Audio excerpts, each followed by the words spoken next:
Well, Israel, I have a little work to take care of. Look, Pop. There's a parrot like Captain Jonas has. Let's say hello to it. Ahoy, mate. Stand by to repel boarders. Not very talkative, is he?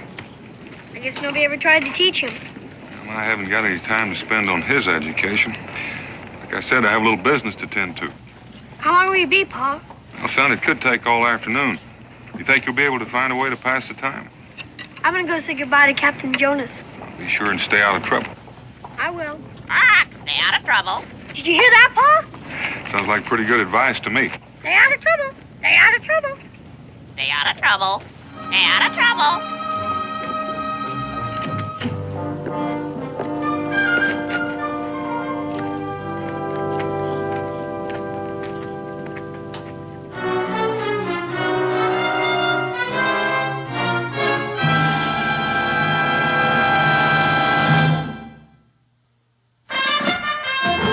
Daniel Boone was a man, yes, a big man, with an eye like an eagle and as tall as a mountain was he. Daniel Boone was a man, yes, a big man. He was brave, he was fearless, and as tough as a mighty oak tree. From the coonskin cap on the top of old Dan to the heel of his rawhide shoe, the rippinest, roaringest, fightingest man the frontier ever knew. Daniel Boone was a man, yes, a big man, and he fought for America to make all Americans free. What a Boone wanted to do and what a dream come true was he.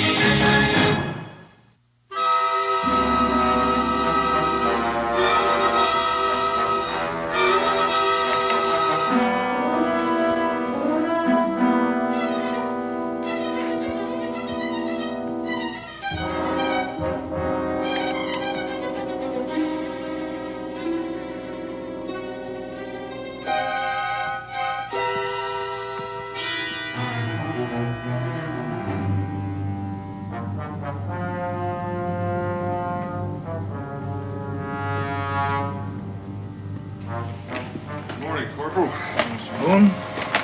Here's the manifest.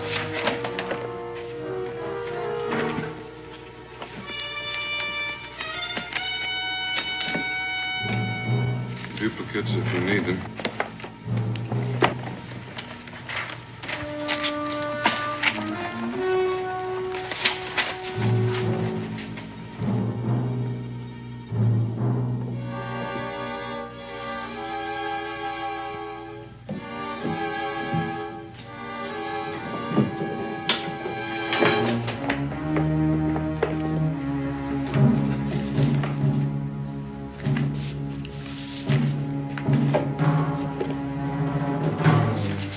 Well, your papers seem to be in order, Mr. Boone.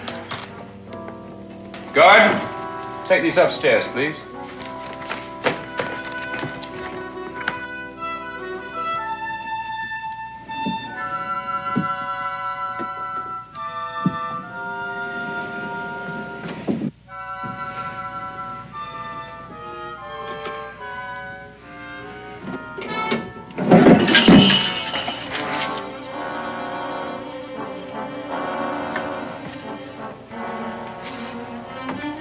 Stand fast.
open.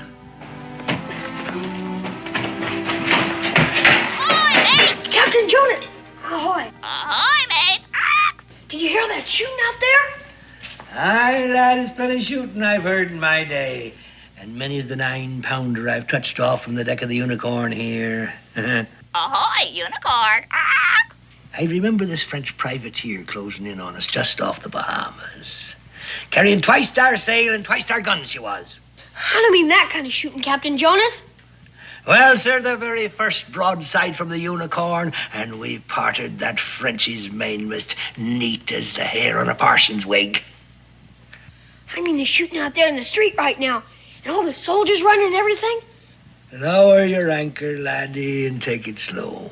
Honest, Captain Jonas, they were chasing this man, and he was carrying a box.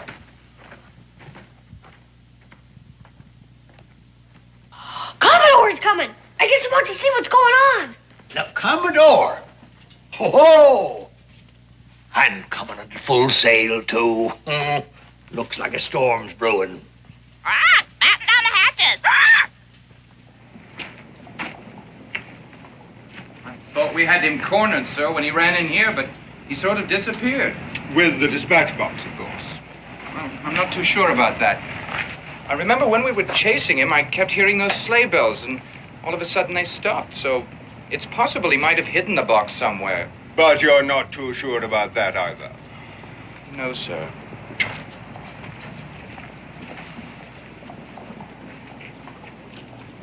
Well, there's one thing you can be sure about.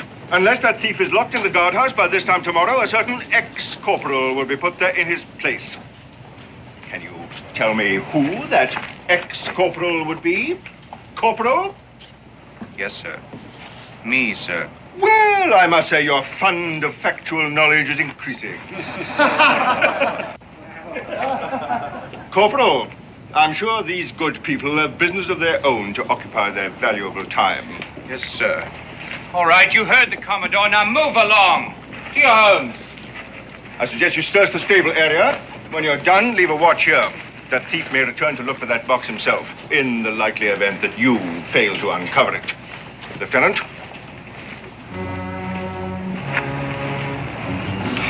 All right, mates.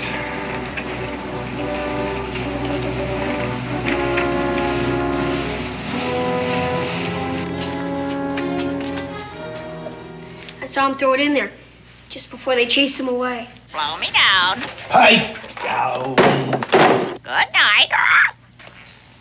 It was heavy sail. Made a very big splash. It must have been awful important the way they were chasing him. Aye, lad, I expect it is. I better go tell the Commodore. Relay that talk, mate. Don't go stirring up any whirlpools. I know the ways of the British Navy, and you don't. But a thief's a And thief. the British are the British. Like it's not that scurvy dog's doing us a favor. There might be secret papers in that box. If there are, it's my judgment they're better off in our hands than the British. You don't love the British, do you? The king quartering soldiers on the people, hanging poor lads from the yard arm. And your pod say the same thing. I gotta get me hook on that box. Just one hitch.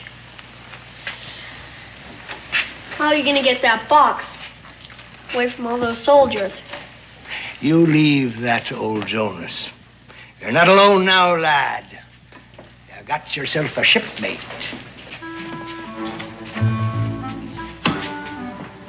Give me that jug.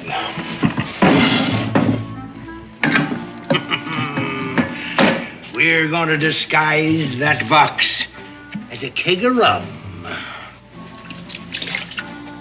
It's a waste of good rum, but we wouldn't want them doubting our word now, would we?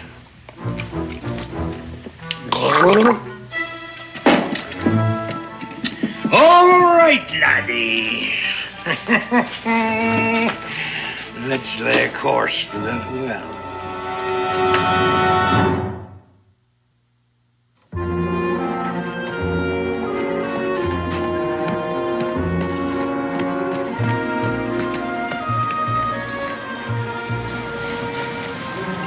Hey, you two. Move off now, and I'll not be telling you a second time. Well, now, what's things coming to? When a servant of the king will deny a poor lad a ladle of water? Rum's been meat and drink to me these 40 years. What a poor, parched, innocent boy. Look at him, huh? All right. Take a drink and then go. Careful, lad. The corporal wouldn't like it if you was to chance to topple in. Now see what you made me do! That was a full cask of rum! Wasn't very big. A noggin of hogshead rum drum. And it's not for wasting. Now into that bucket with you and fetch it. Or you'll pay the score! Yes, sir.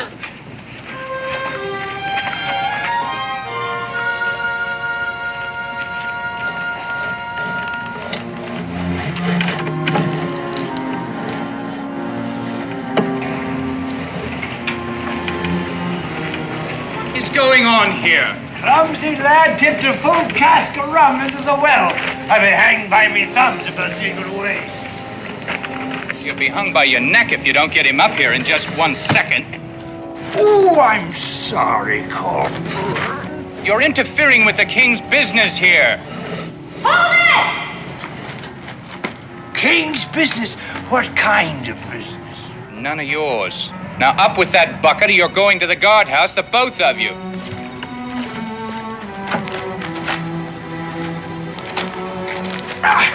It's heavy as an anchor. I can't budge it.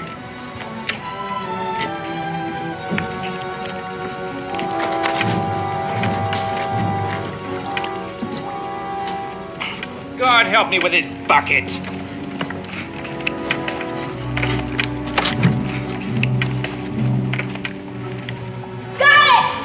Hoist anchor! What's in this thing? Oh, you'll never make a sailor, laddie. When I had both me hands, I could hoist a schooner's mainsail by myself and never draw a hard breath.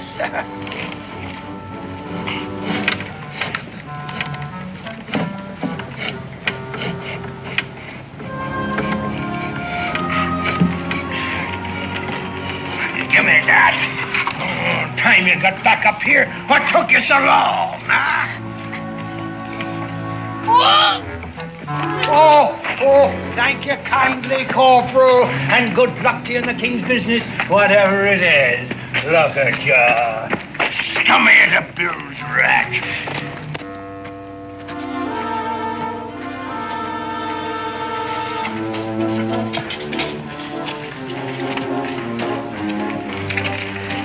Door.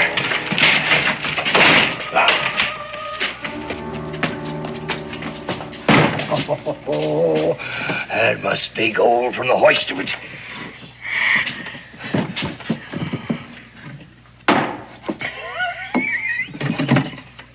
Come on. Take the bloomin' back England herself to tally it up.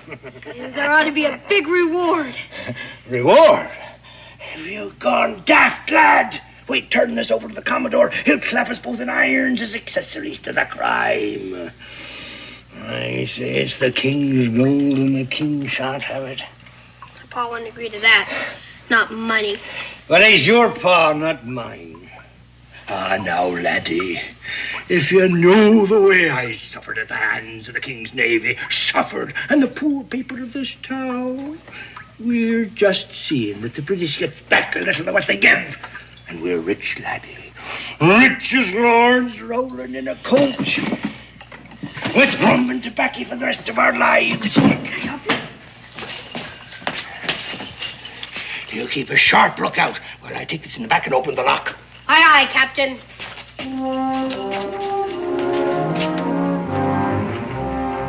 Captain Jonas, it's a man with a scar. He's back. Well, stay out of sight.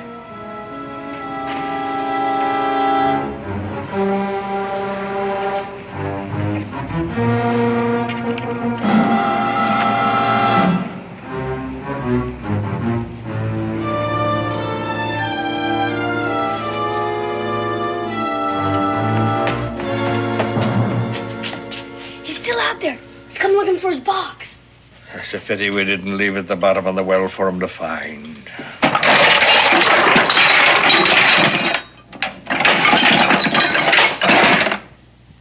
just some iron and brass. Not even secret papers. Why would he want to steal a box full? And why would the Commodore want it back so bad? Have the wind to be there, lad. Another thing I can't fathom. Why'd Scarface out there risk sailing across the Commodore's bow just to get it? We'll swear an oath, lad. An oath? Of silence. You and me are the only two know what happened to that box, ain't we? And we know what the British will do if they find out, don't we? Drawn and quartered, sure as you're born, and strung up to the highest yard arm. We don't want that to happen, do we? What are we going to swear on? The unicorn.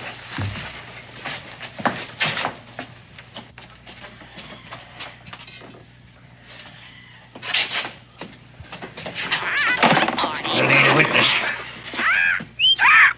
Batten down the hatches. Ah, fine ship, the unicorn. Honest and true to me she was. You'll not find a better thing to swear on. I swear to keep mum on what we did today and never to tell the name of my shipmate, or may I boil in oil. Swear. I swear. Share and share alike. And so we shall. I'll keep these bits of metal, and the box will come in handy for you when you're back in Boonesville for your lunches. Just fits.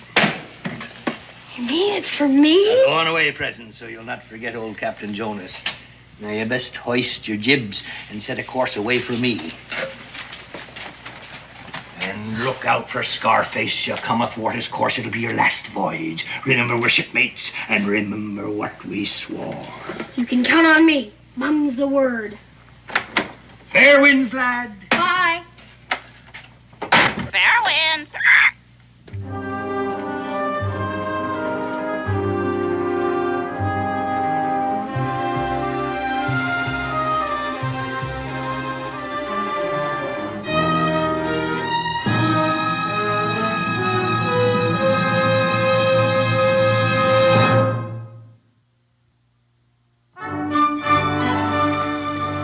She's a real beauty, Israel. Just the thing for the mantel of the new room your father's promised to build you.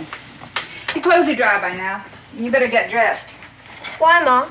Just have to take them off again when I go to bed. Suppose I said, why bother to tidy the beds every day? They're just going to get mussed again when we go to sleep. Why do you bother, Mom? Because we're a neat and civilized family. Yes, ma'am. Now, you better get dressed. I think I hear your father coming.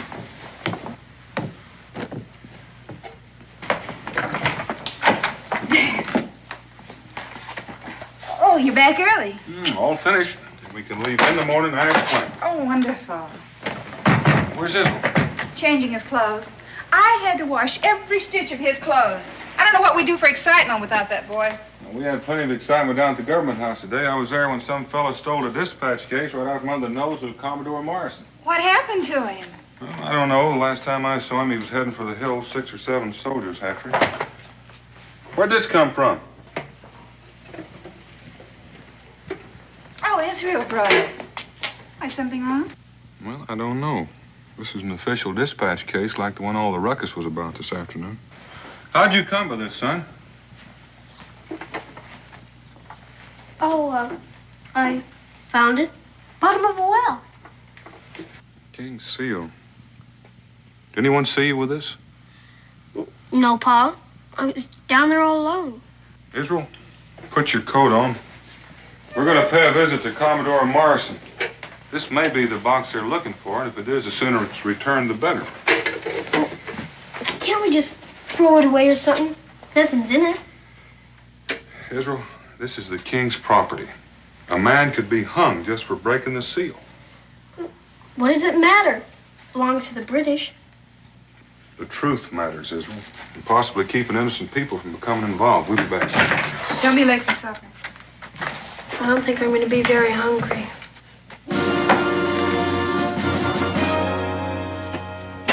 And after accidentally falling into this well, the location of which escapes you, you stumbled across this empty box. And you've no idea how it got down there in the first place.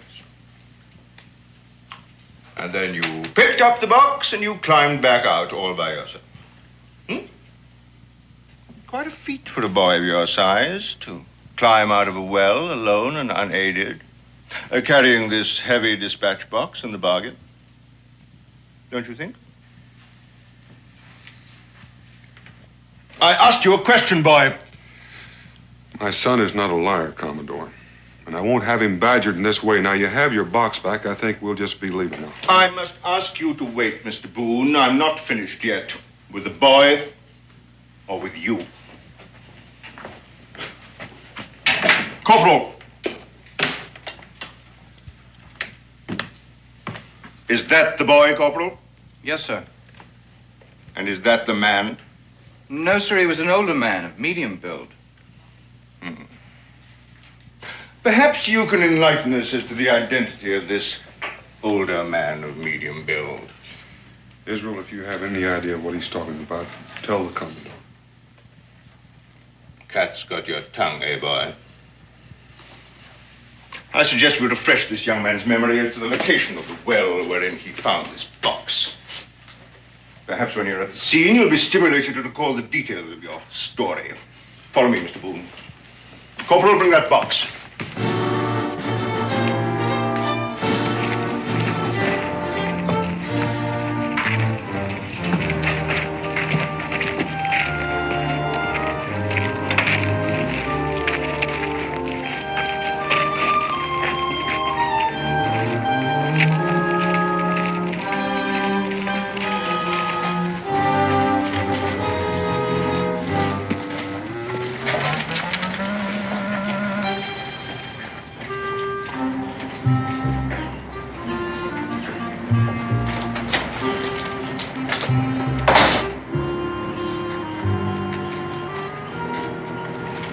Young man, I submit that you did not fall into this well. You were lured in by an accomplice, this older man of medium build. I want his name.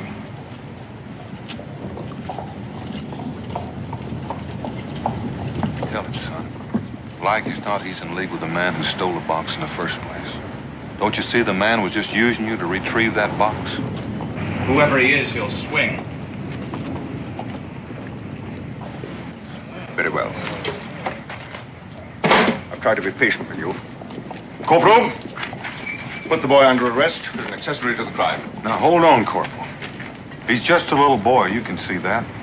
And I'm sure if he knows who the man is, he'll tell you. But right now, you've got him so scared he can't talk. Now, let me reason with him for a little while, and I promise you you'll have all the information you want. I gave you an order, Corporal.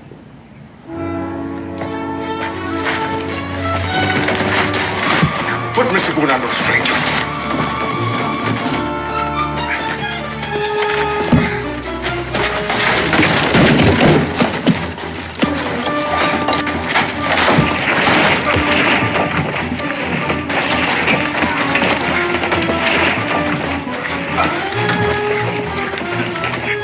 That will be enough, Mr. Boone. You let me go, Pop! All right, you go over here. Take your hands off of him, Corporal.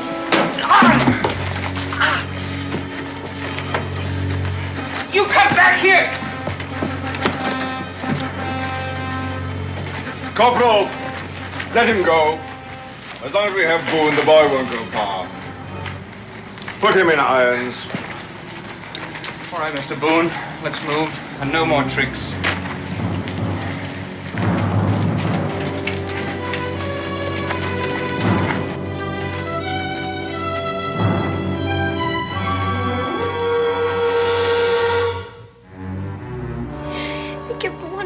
Captain Jonas. It was all my fault. I started it. I swore not to tell. Now they've got Pa. I'm sure your father will be all right, Israel. He's probably worrying about you right now. Son, now pay attention. This box that all the fuss is about. Were you actually there with Captain Jonas when he first opened the lock? No. I was out front, keeping an eye on the man with the scar. But honest, Ma, it was filled with nothing but junk. I know that's all there was in it when Captain Jonas showed it to you. But I'm sure that Commodore Morrison is not the kind of man to keep locked boxes of scrap metal in his desk. Israel, dear, I'm afraid your Captain Jonas has used you. That box probably was full of gold, just as you thought. And your sea captain is probably packing up right now, getting ready to make away with it. No! Captain Jonas wouldn't do anything like that. He just wouldn't. We're sworn shipmates. Israel, loyalty's a fine thing. And if you're right, there's no harm in telling the whole truth to Commodore Morrison. Israel, your father's in this very deep. We all are. Suppose you're wrong about Captain Jonas. Do you want to see him run away with all that gold and leave your father to pay the piper? No, ma'am. I'm going to tell Commodore the whole truth about the dispatch case, just the way you told it to me. I want you to stay right here, right in this room until I get back. Yes, ma'am. You're to lock the door and open it to no one but me, under any circumstance. Do you understand? Yes, ma'am. Oh, there's bread and honey in the cupboard. It'll tide you over till I get back. Israel, lock this door.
Who is it?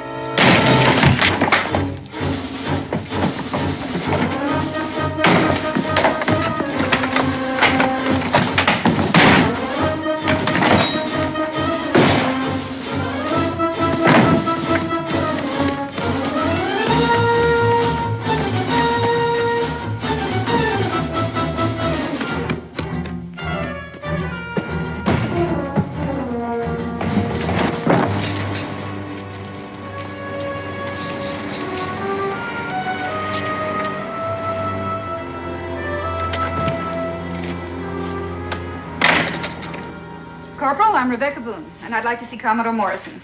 The Commodore's at dinner, madam. You'll tell him it's very important, and I'd like to see him. I'm sorry, ma'am, but the Commodore gets very annoyed if his dinner is disturbed. At once. You may wait in his office if you wish. Now, you see here, Corporal. You've got my husband here and my child half frightened to death. I'm not going to sit in that office and cool my heels while your Commodore sips his after-dinner port. Now, you go tell him wherever he is that Mrs. Boone is here, and she has all the information he wants about his precious box. Now, you tell him if he wants to catch his thief, he better get here and in a hurry. Yes, ma'am.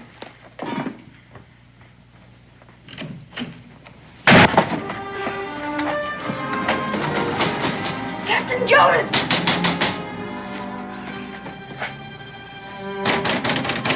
Captain Jonas!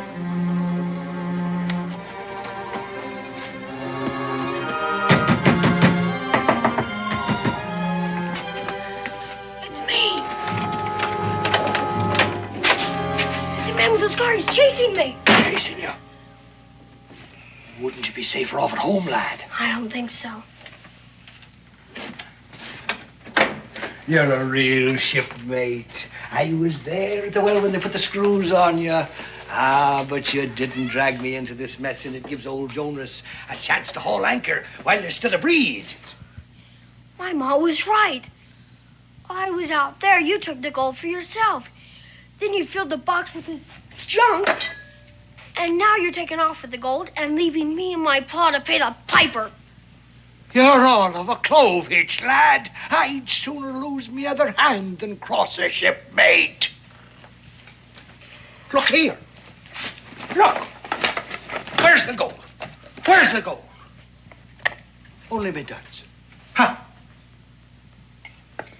Then why are you packing to leave? Well, I'm a proper shame to tell you why. But it's nothing to do with the box. The Commodore's mighty anxious to get his hooks on me. And I've no mind to spend the rest of me days in some pest-ridden prison, waiting for a glory day at the end of a rope at the top of the Commodore's yard arm. That's the plain truth. You can call me a coward if you like. But I never cross a shipmate. A spade's a spade. Oh, shut your trap. Good night. I don't care about the gold, Captain Jonas. You can have it, all of it. It's just that they've got my paw. And you're the only one that can convince the Commodore that he's had nothing to do with it. Please, Captain Jonas. It means an awful lot to me. Would you please go to the Commodore and tell him the truth? Please. I'd sooner sail up to execution dock, lad. But I'll do it.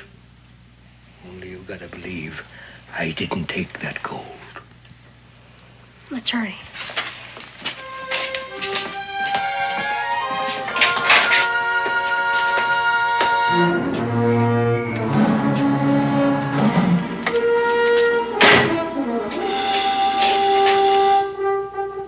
I've come for the gold. And until I have it, neither you nor the boy will leave this room alive. And that's the whole story, Commodore. Either that box was filled with those pieces of iron, or this Captain Jonas has your gold. Corporal! Corporal! Yes. Fetch the prisoner Boone. Yes, sir. You see, Mrs. Boone, you've told me everything except where I may find your boy. And I won't tell you that. I can only assure you that my boy and my husband are innocent of any willful wrong against the Crown. The jigsaw fits together very neatly, Mrs. Boone. Except for one small piece. I gave your boy every opportunity to tell me the same story you've just given me. Why do you suppose he chose to lie to me? Well, I don't understand that myself, unless it's some kind of childlike loyalty to Captain Jonas. Sworn shipmates, I believe, is the way he put it. Being a naval man, Mrs. Boone, I can understand it. In fact, I understand a great deal from what you told me. Sworn shipmates. I'm afraid I have some rather bad news for you, Mrs. Boone. If your son had only told me the whole truth from the beginning, things might have been different. As it is, we are faced with a very serious situation. Becky, Dan. is Israel safe? Safe. Unchain him, Corporal. And be quick about it. I owe you an apology, Mr. Boone, but I'm afraid there's no time now. Your son's life may be in danger. I just left him. Whatever you have him hidden, Mrs. Boone, you best tell me, quickly. If this is some kind of trick. I assure you it is not. That box your boy found was indeed filled with worthless metal scraps. It was a ruse, planted in my desk to trap a scar-faced Portuguese who'd been stealing official secrets from this office. Well, then why did you want to detain our boy? A minnow to catch a shark, Mr. Boone. And you say our son's life is in danger? That Portuguese believes the box he stole was filled with gold. By now, all Phoebus must know it was your boy who found it. Wherever your son is, Mrs. Boone, that Portuguese is not far away. Now, please, tell me where he is. You better tell him, Becky. I'll take you there.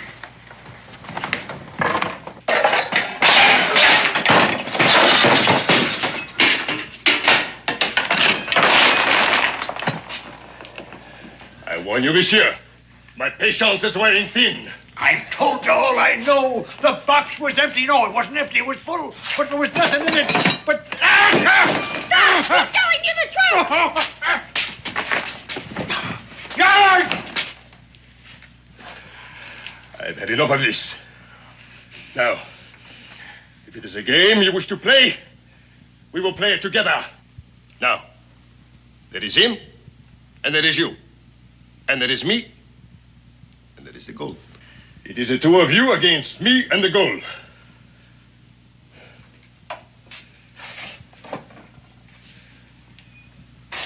If the gold is not in the game by the time the glass runs out, the boy will die. There's less than 5 minutes left in that glass. Then in less than 5 minutes, there will be only you and me to finish the game.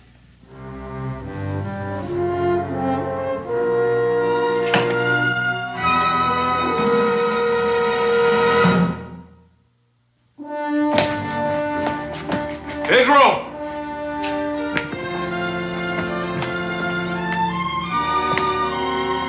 Pedro! He could have made it. If I were a lad in trouble and had a sworn shipmate nearby, that's where I'd go. Captain Jonas.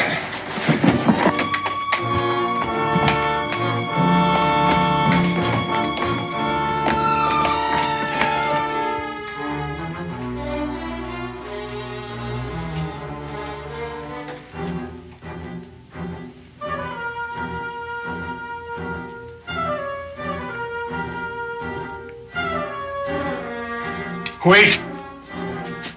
I lied to you. I've got the gold. Don't shoot.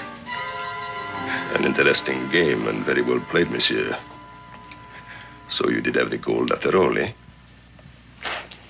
Greed got the best of me, boy. I hid the gold in my old boot and then I buried it after you left. Can you find it in your heart to forgive an old pirate? Just leave me alone. Swearing to be shipmates. And all this time you were double-crossing me. Now my pa will rot in prison, so you can roll in your coach. Oh, boy. Leave me alone. Don't even talk to me. I hate you, you scurvy dog. We are wasting time. The buried gold, monsieur. I'll take you to it on one condition. The boy goes free. So he can run for the soldiers? This is a game for men, not children. You heard the bargain. The boy goes free first. I don't need your help. You can do what you want with me. Anything. Him too, for all I care. Scurvy dogs, both of you. I hope you get what you deserve. Help! Somebody help! Let him go!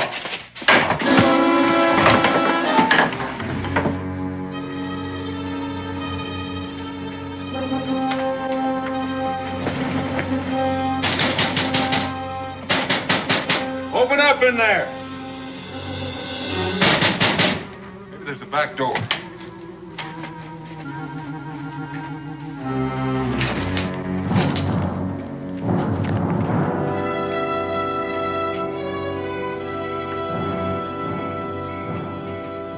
Captain Jonas? Are you in there?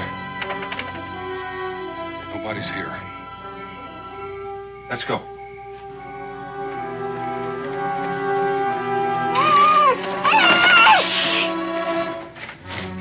Anything?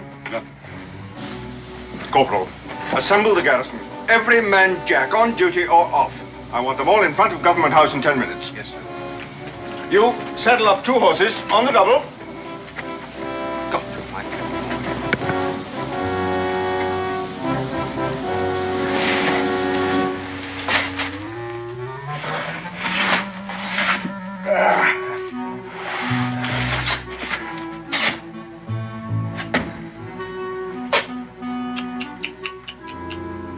The boy almost gave the game away.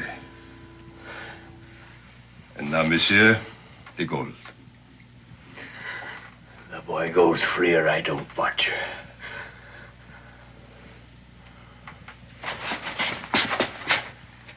I am to the bed. If you cross me, I will come back and douse his light.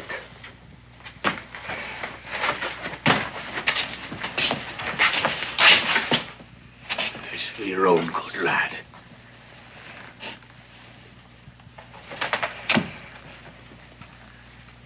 I won't be seeing you again. It's old Jonas' last voyage. 40 years before the mast, with gales blowing in my ear and hardtack rumbling in me gut. And I'm to end my days like the old unicorn herself, with nothing but a rusty old anchor to mark her bones. You have done enough talking. That is sweet. Good morning.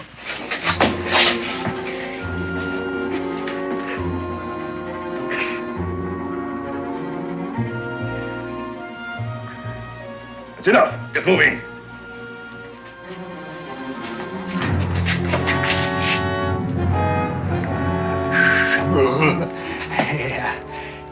You gotta have a shovel to dig a treasure. Or a grave, monsieur.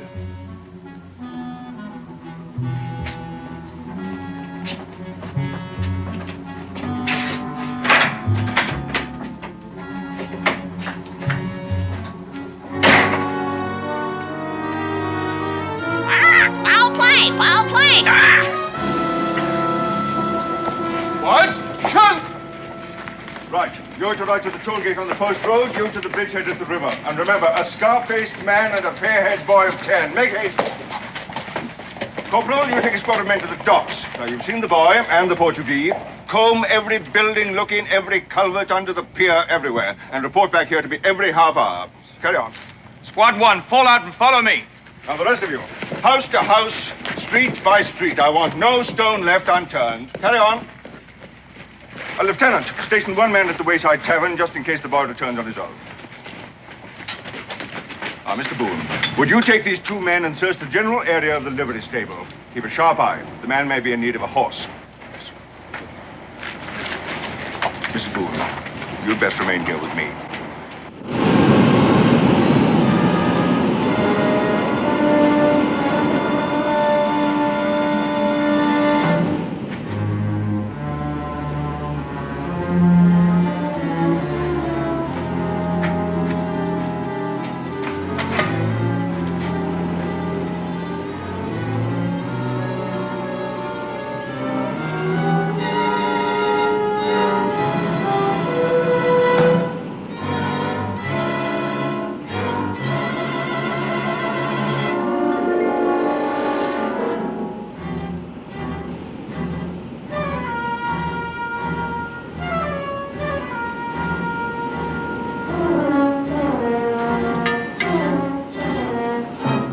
Father.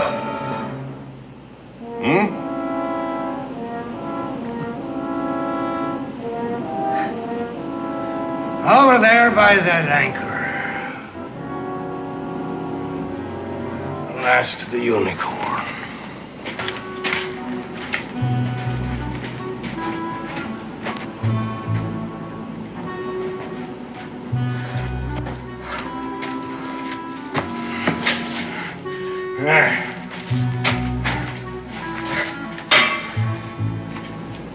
Dig.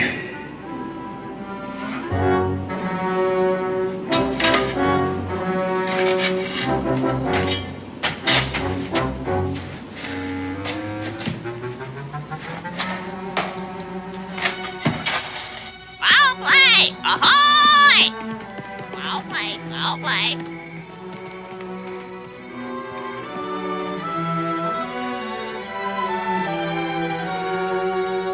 Foul play! Ahoy!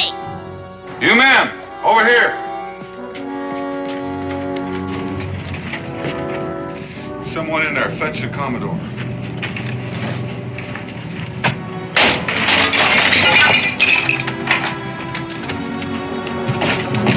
Foul play! Ahoy!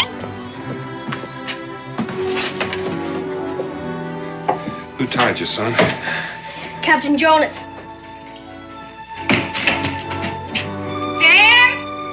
Becky! In here, the back room.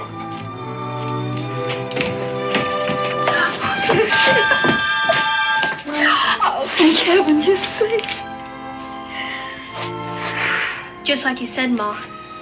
Captain Jonas had the gold all the time. He's down with the Scarface man to dig it up. Did this take where? No, but the Scarface man said if he didn't get the gold, he'd be back to douse my light. Son, there never was any gold in that box. Just scrap metal. It was a trap for the man with the scar on his face. But Captain Jonas swore that he had the gold in the boot and bear. Crime and Etley. He did it to save me. Now that man with the scar will kill him. If only we knew where they went. Ahoy, unicorn! Hoist anchor! That's it, Pa. The unicorn. That's what he was trying to tell me when he was tying me up. He said he'd end up like the unicorn with only a godforsaken anchor to mark her bones. Israel. Honest, Ma, that's what he said. The exact words. I know where the unicorn lies. I know exactly where. You two stay here. He may be back with the boy.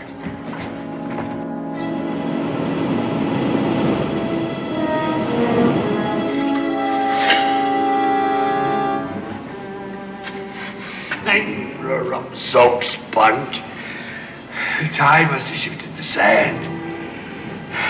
No, I know it was right beside the fluke of this anchor. Keep digging.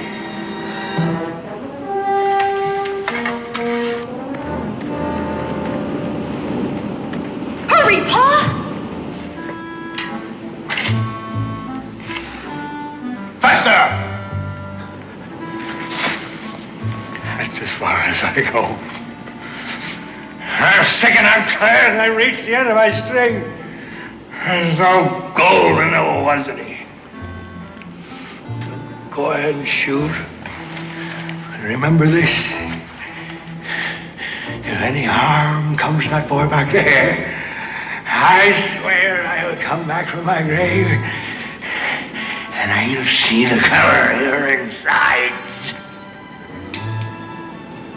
If you have nothing more to say, monsieur. Shoot! Blast your throat! No! Drop that gun.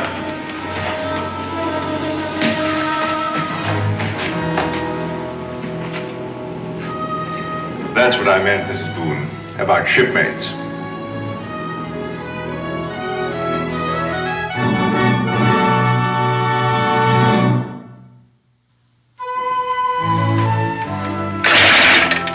Not scrap metal this time.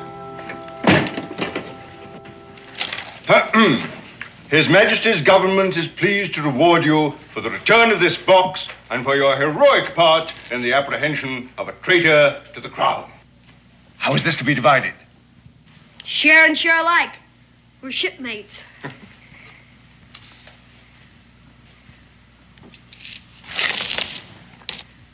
Crime in Italy. It's a bloomin' fortune. Israel, what do you say? I say we're rich as lords, rolling in a coach with enough for rum and tobacco for the rest of our days. It's a good thing we're going back to Boonesboro. Not a minute too soon.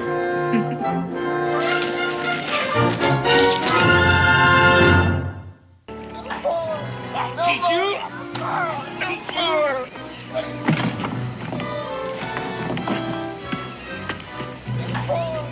Teach you? Teach you? No! You steal again?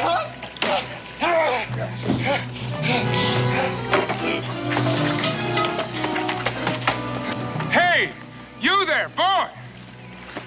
Easy, boy, easy, easy. Nobody's gonna hurt you. You boy, easy.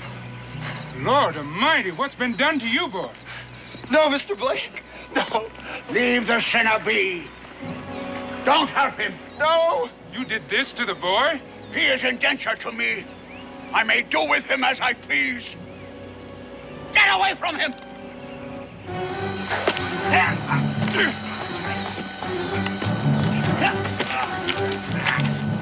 No man does what you did to a boy, no matter what reason. No man.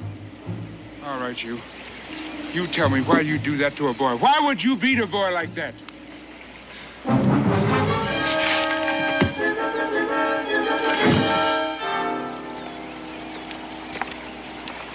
He who gives service to the sinner is as the sinner and must suffer penance. On a day of fast, which I proclaimed, you took bread from the larder and relished it. I repent, Master, as he must repent for sharing my sin. Well spoken.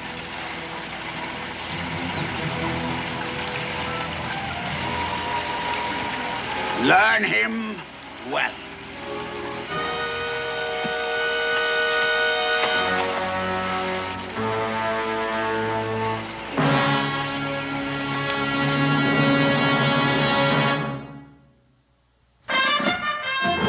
Daniel Boone was a man, yes, a big man, with an eye like an eagle and as tall as a mountain was he.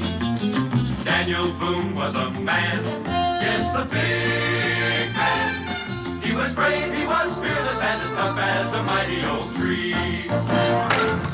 From the coonskin cap on the top of old Dan to the heel of his rawhide shoe, the rippinest, roaringest, fightingest man the frontier ever knew.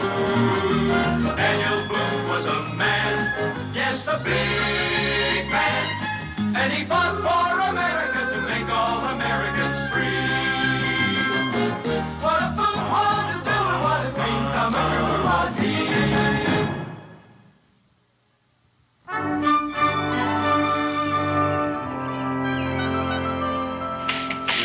Look at this mess. Sweeping and cleaning, cleaning and sweeping. I declare, one of these days I'm going to get myself a handyman around here. Well, why pay out wages for something you can do for yourself? Besides, square dancing that broom is good exercise. Well, if you don't mind, Daniel Boone, I just as soon get my exercise square dancing with a woman. Heavens, knees. Pa, there's a man coming through the gate. He looks like he hurt himself pretty bad. I think you better come. Hey, Donald, over here.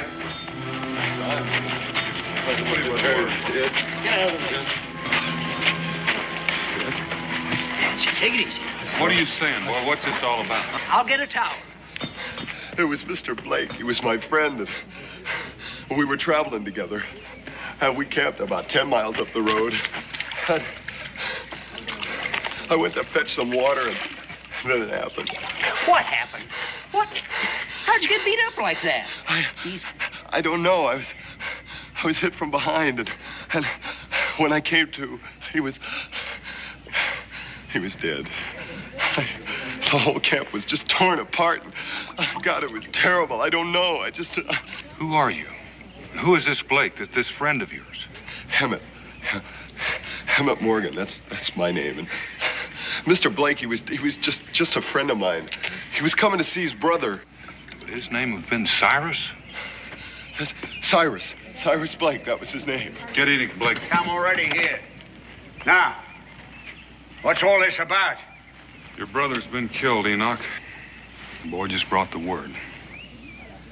Cyrus dead.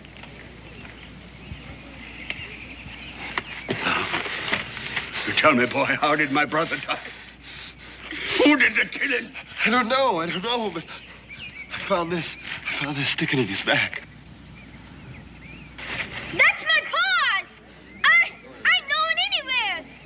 One of my chores when he's home. I keep it clean and sharp for him. It's Gideon's, all right. I ought to know I gave it to him. Well, that don't make no sense. How would Gideon's knife get... How unless he put it there himself? This killed my brother. He was stabbed from behind. And we all know who did the stabbing. No, my pa didn't do nothing. He couldn't have. That's right. Gideon wouldn't do anything like that. He just wouldn't kill somebody. That man must be wrong. You said yourself you gave it to the black man. Well, that doesn't mean that he did the killing. He could have lost that knife. That's right. Now, just don't go off half-cocked till we know all the facts. Now, calm down, folks. The only way we're going to know is to go out and take a look, and that way we'll know the truth. Very well. I'll wait for the facts. But when we find the murderer, I'm gonna take my vengeance, son. Let's get the boy inside. Come He on. needs attending. You're sure gonna need it. Edward, go tell your mother she's needed. Yes, sir.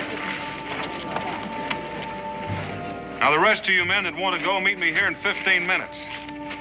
I'll go with you, Mr. Boone. I know right where it is. Oh, you stay here. What you need right now is food and rest. I'll take you.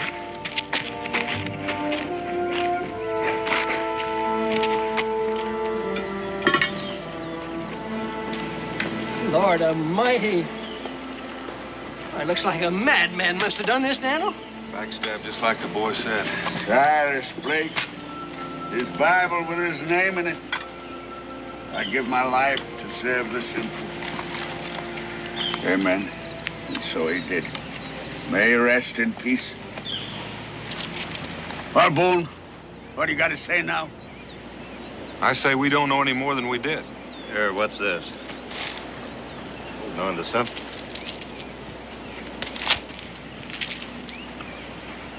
Well, what is it?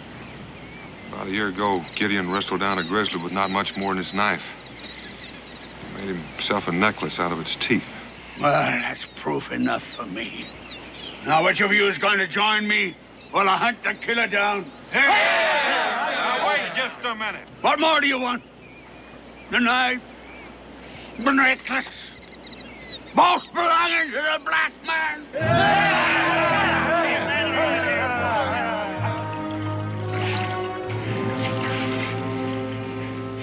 No, I won't believe it. My pa couldn't. He wouldn't. Didn't you hear what the boy said? Why would he lie? Look at him, beaten half to death. Are you deaf? Didn't you hear him? Enoch, if you say one more word, so help me. Dan.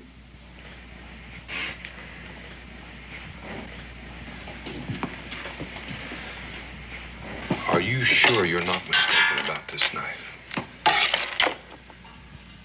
And this necklace? No, sir.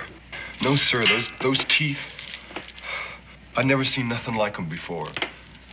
They were around his neck when he was beating on me. When the black man was beating on me. Boone, I've waited long enough. There's only one black man in these parts, and his name's Gideon. That's right. Everybody knows Gideon. That's big man and Gideon over there.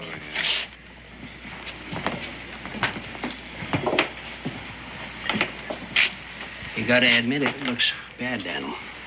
They're still jumping to conclusions. You're lying. My pa's a good man. He didn't hurt you. He didn't hurt nobody, and he didn't kill nobody. I love my pa, you hear? I love my pa, and I don't believe you. I don't believe none of you. I don't.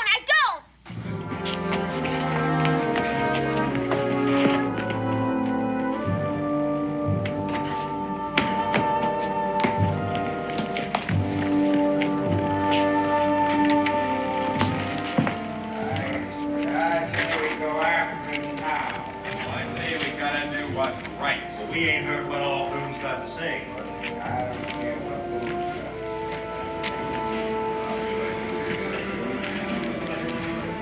Why don't you all go on home? I'll be along. There's nothing more we can do here now. What about them in there? They're entitled to their say. They can think what they want. They think my pa's a killer. We'll let him. We know different, don't we? Well, don't we? Yes, we do. We all do. Now, let's do what your father said. Go on home. Don't be long, Dan. I will. Little Donald?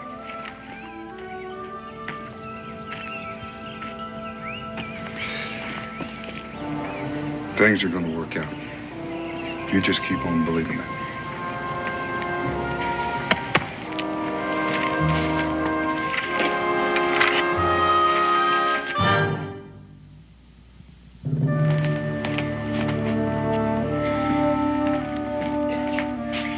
Just sit right there, son. I'll get you some victuals.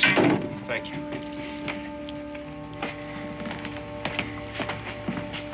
I know it was my kin that was murdered, not yours.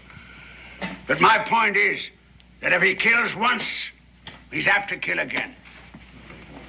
So I say, for all our sakes, I say we stop him now. Does anyone disagree with that? Well, I sure don't. If he did it, he's got to be punished. That's right. Do you argue with that? Yes, I'll argue that. Until he's proven guilty, he's as innocent as any of us. That boy Hemmett pointed the finger at guilt. And the black man's knife and his necklace. They're facts you can't deny. Sure. That's right. Nobody's denying anything. Don't you think we ought to hear Gideon's side of it? Yeah, I sure do. And the sooner the better. If he ain't the killer, why isn't he here now? You all know he's trapping. Probably hiding out someplace. Ain't many places he could have got to. We'll find him. And when we do... Now, wait a minute. You're beginning to sound like a lynching party. You saying we shouldn't go after him? How can you vouch for what he might do in the future? Enoch's right. If Gideon killed like he done, then how do we know who's next? How do we know he ain't gone wild? Maybe kill him again, right now. All right. I agree we ought to go after Gideon.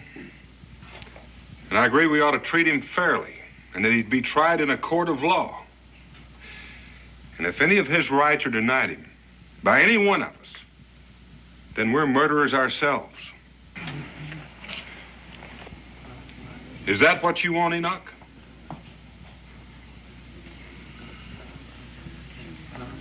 All right, go on home. Your women and children will be wondering. Tell them what you're doing. And meet me back here after supper, ready for the trail.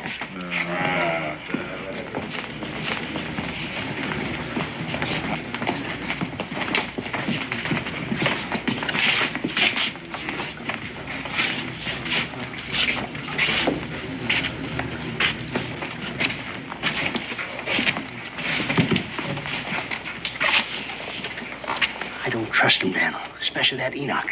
He don't want a trial, he wants a hanging. If he gets them all heated up again, they'll lynch Gideon when they lay eyes on him. Well, that's why I'm not going after Gideon. With them. I'm going after him alone. Take care of that boy back there. Oh, he's well took care of. No, not that way. I want him here when I get back. I have an idea he's not telling all he knows.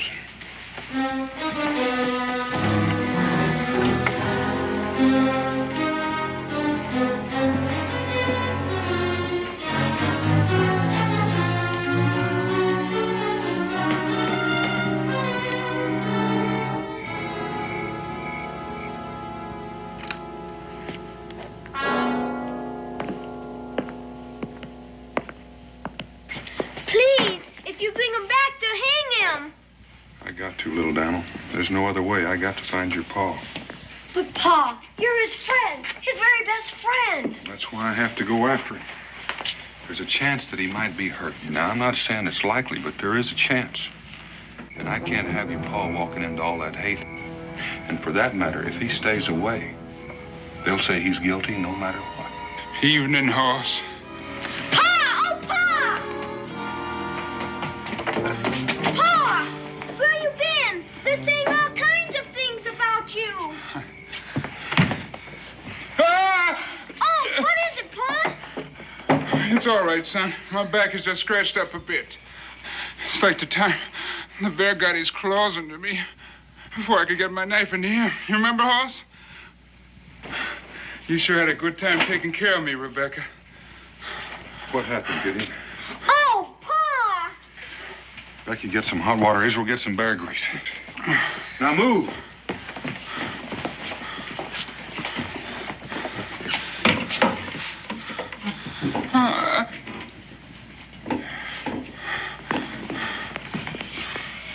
Somebody beat on you, Pa! Somebody beat on you something terrible! It's all right, son. Who did it, Gideon? Hoss, I don't know. All I can remember was fighting with a man called Blake. I had him down, and then I let him go so I could talk to him. About that time, somebody hit me from behind. Did you see anybody else? A boy. Blake's bound boy. But he's in bad shape. I never really got a good chance to look around.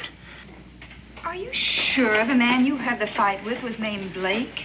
Oh, I'm real sure. And as soon as I get rested up, I'm going out looking for him. I got a few questions that need some answers. You're not going to find any answers there. He's dead. They found your knife in the middle of his back, and he had a handful of your bear-tooth necklace. You think I killed him, Hoss?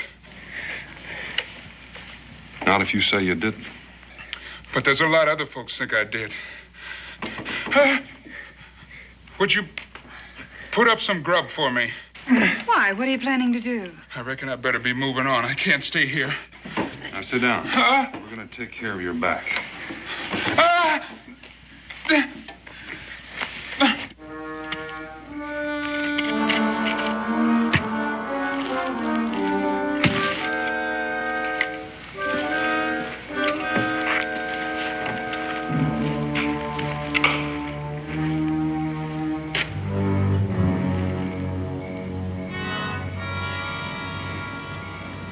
Where is he? He said after supper, didn't he? We're here, ain't we? Where's Boone? Well, he went home to get his pack like the rest of them. He'll be here directly. Every minute goes by, that black man gets further away. Well, why don't we go without him? Where are you going to look for him? There ain't a man here knows his country any better than Daniel. Gideon, too, for that matter. Now, you'll never find him without Daniel, and you know it. Now, just wait. He said he'd be here, and he will. Yeah. He knocked us off. I saw Gideon. Quiet! Where'd you see him? On the way here, I come by Boone's cabin, and there he was, going through the door. And you asked us to wait here for Boone. All right, men, what are we waiting for?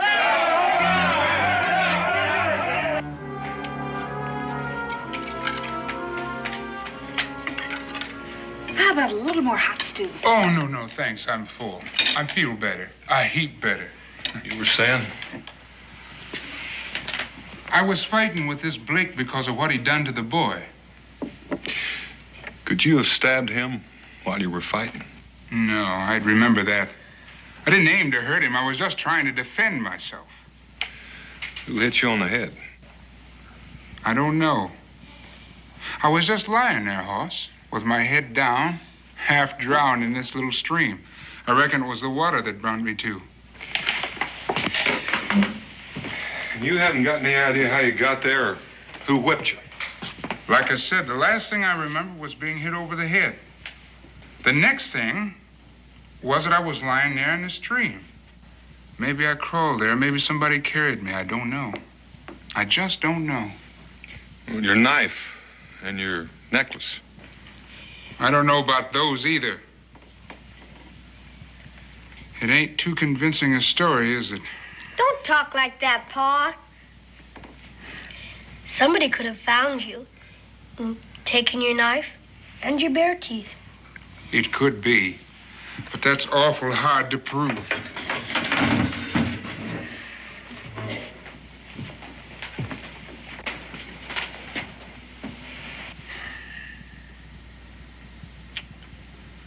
Looks like I got caught between a rock and a hard place, Hoss. What am I gonna do? Reckon the only thing you can do. Give yourself up. Then what? You'll stand trial. Where? Salem, I reckon. It's the nearest place. In Virginia? Are you forgetting the color of my skin? There's no such thing as a fair trial for a man like me in Virginia, and you know it. You might as well put the noose around my neck right now. Now, simmer down. You've got your papers from Canada. You're a free man. No one can deny your rights, black or not. Gideon, trust Daniel, as you always have, and he trusts you.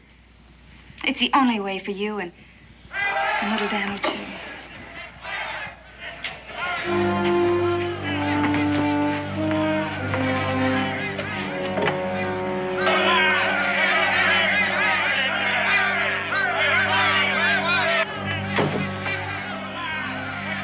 What were you saying about a fair trial, Hoss? I should have cut and run when I had the chance. We know Gideon's in there, Boone. Bring him out. or we'll come and fetch him. Now! We want him now! I was asking you a question about a fair trial. I said you'd get a fair trial, and you will. Now, you stay in here while I talk to him.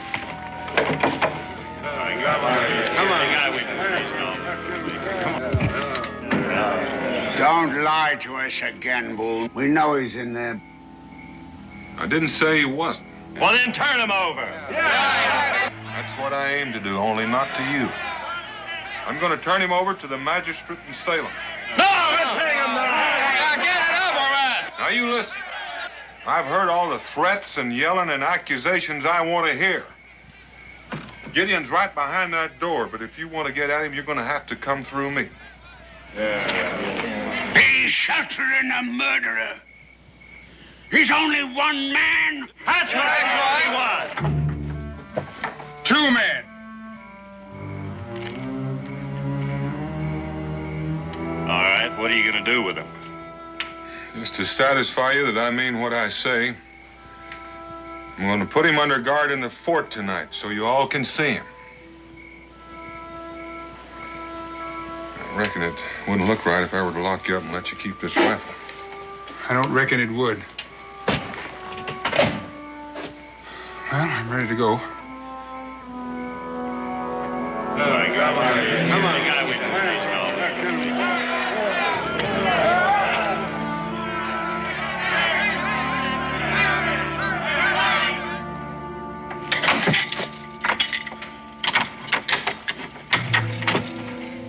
Well, there's no point in you hanging around here. He's not going anywhere until tomorrow.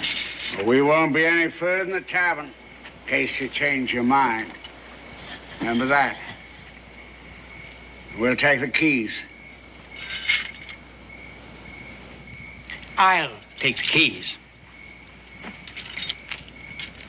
Come on.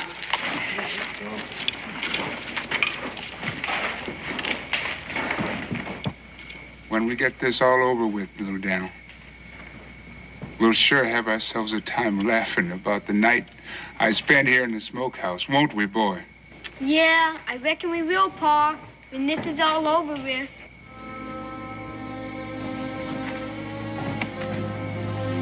Pa! Easy now, boy, easy. You got a hold of yourself. Things ain't that bad. Please, Pa, let him go. There's no man here can catch him if he's free. If I did, it'd be just the same as saying he's guilty. And I'd be just as guilty for doing it. You'll have to understand that. Guilty or innocent, Hoss, it ain't gonna make no difference in Salem, Virginia. My being there will make the difference. I won't have it any other way. Israel, you and little Dan will come with me over to Cincinnati. We're all going to stay there for the night. You go on, son. Go on now and get a good night's sleep. We got a long, long trip tomorrow. Come on, little Dan.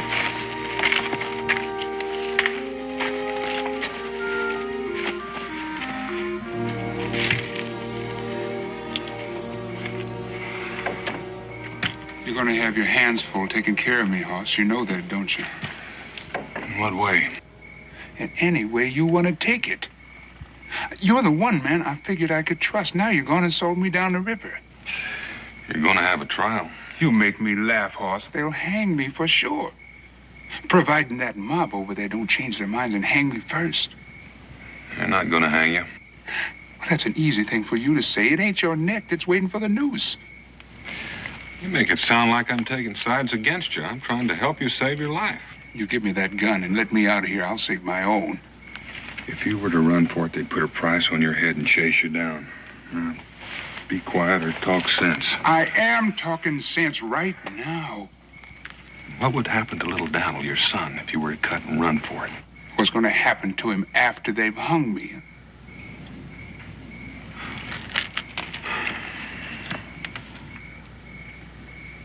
That young boy, he's been lying to you, Daniel. Now, he may be, but knowing it and proving it to somebody else are two different things. You could talk to him.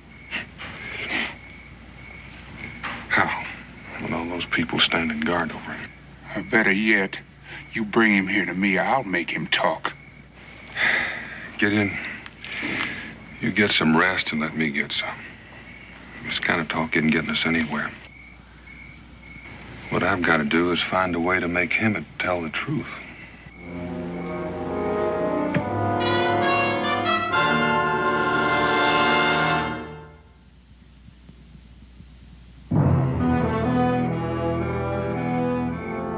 Come on, Hammond. Drink up. No, Mr. Cyrus wouldn't like it. Ah, this is medicine. Rum's good for you. It'll give you strength. So there won't be any doubt in your mind when you say what you have to say.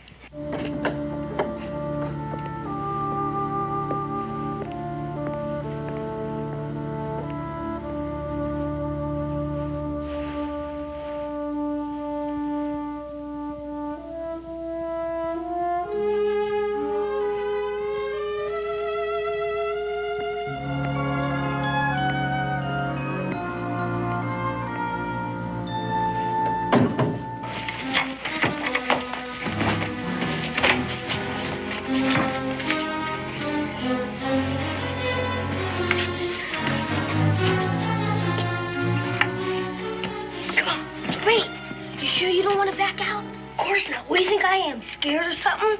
He's my pa, Israel, and I gotta help him, but you don't. Come on. Come on, Cincinnatus. A round of drinks for the boys. Well, I still don't see the need of going all the way to Salem for a trial. Now, we can hold one. I agree with Hank. Those people down in Salem don't have any interest in us. I see no need going all the way there for them to solve our problems. What's your feeling, Enoch? You all know my feelings. I aim to be fair. But Hank and Luke have got a point. Except they may have overlooked something. Those Salem people, like Luke said, don't know our problems and they care less. So it's just possible if we take the black man there for a trial, a strange jury might let him loose. Now, I was planning to let you spend the night here, so you'd be satisfied that Gideon can't escape. But if I hear any more talk about you taking the law into your own hands, I will get Daniel and we'll throw the whole kit and caboodle of you right out of here. Now, do I make myself clear? You make one thing clear. You're a friend of Boone's. And you're a friend of the black man's. You can bet your Aunt Emma's gray cat's foot I'm a friend of his. The more I listen to your caterwauling, the friendlier I get. If I was in your place, Cincinnatus... Well, it just so happens you are in my place, but you ain't going to be for long. Now, if I hear much more of this... What I meant was, these men are customers of yours. I think I'd remember that. Oh, I suppose none of you are going to trade with me anymore, huh? That's just what might happen.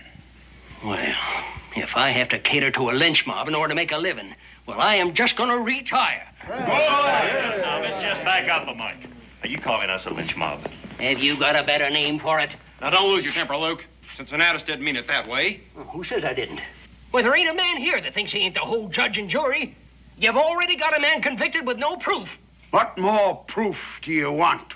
I want a lot more. If Gideon said he didn't do it, then dad blame it, he didn't do it. I don't know of a man who wouldn't lie to save his own skin. Well, there's just a possibility that somebody else might be a liar. I suppose you're referring to that boy there. I ain't naming names, but it's something you could all think about. We've already done our thinking. You all heard Gideon.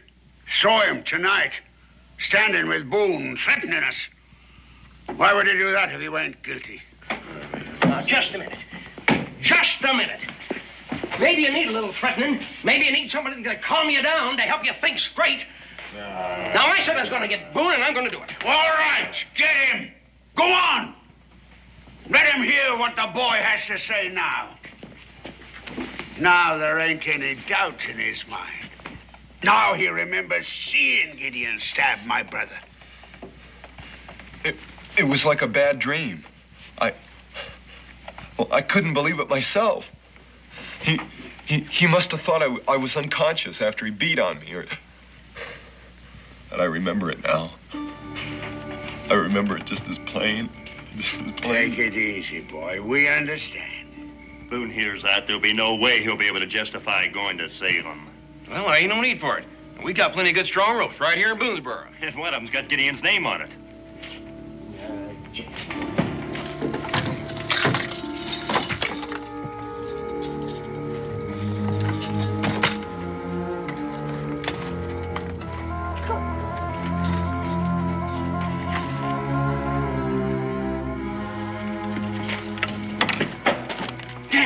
Daniel. What's the matter? They're starting up again. I tried to hold them down, but it's that boy. That Morgan boy. Well, what's he saying now? He says that he's seen you. He's seen you backstab Blake. They ain't talking about ropes. They're talking about getting one. You stay here and keep watch. I'll see what I can do. You better hurry, Daniel. That boy, that Hammond Morgan, seems he's bound to get me hung. You waited long enough? I know my pa has, but it won't do no harm to take it slow and easy, because we ain't gonna get a second chance. Here's the gun. You got the key? You know what you have to do. Don't worry about it. You never heard me when I'm sick. I sound like I'm dying. Israel, I'm depending on you. Now give me time to sneak around.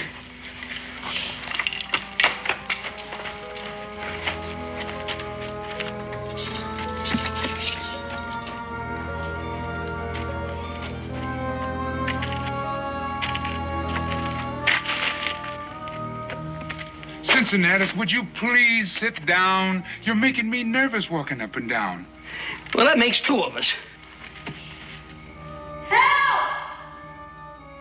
Help! Please, someone help me! What in tarnation was that? It sounds like somebody's hurt. Help! Please, someone help me! Danged if it don't sound like Israel Boone. You better go see. Now, you just wait right there.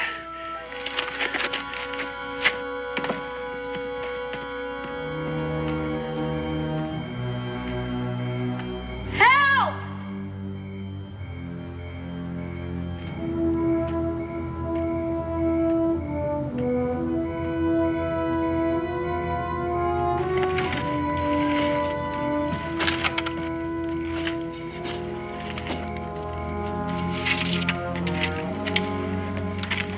Little Dan, what are you doing, boy? Ain't no time for John, Papa. Let's get. Try another key, sir.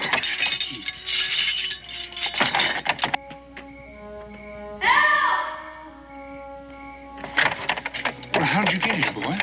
It don't matter. They're gonna hang you, Pa. I heard them say it. We've got to go. Here's the gun, Pa.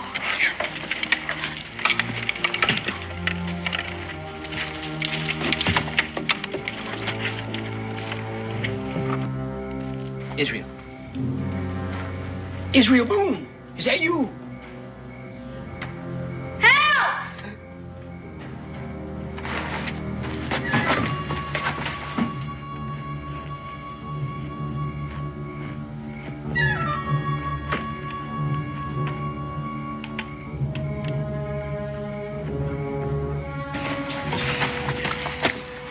What in tarnation? Israel? Now, there's one thing you're overlooking. Emmett here says that Gideon whipped him. The thing I want to know is who whipped Gideon. You've all seen the lash marks on his back. Now, as far as any of us know, there were only two men present when all this took place. Emmett and Gideon. Now, Emmett's had his chance to speak. I say Gideon's entitled to the same. But not in a tavern. It has to be a proper court of law. Ain't nothing out there. You heard it, didn't you, Gideon? Gideon? Gideon! No.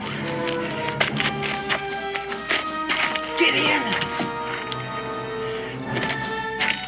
Dad, burn it, Gideon! You said you wasn't going anyplace. Daniel! Daniel! Daniel, Gideon's gone. What? He's got away. You devil crusher! He couldn't have gotten out by himself. I know that, but Well, I heard this noise, and, it's like someone was hurt. It sounded like Israel. Israel? But I didn't say it was Israel. It just sounded like him. So I went to look, and I couldn't find nobody, and I started back. Well, and I went over and found out he was gone. The smokehouse was empty. And he told me he wasn't going no place. Daniel?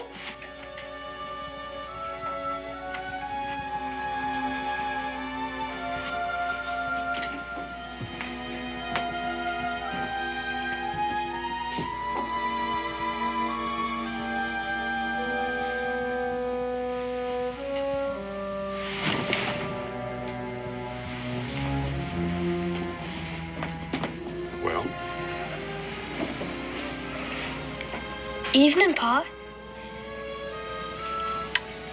Evening.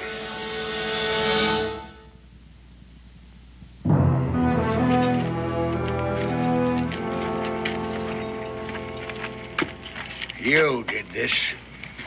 No, you did. You frightened them into it. The boys did what they thought was right. And if anyone is to blame here, you are. All of you. You wasted enough time. Let's get our guns.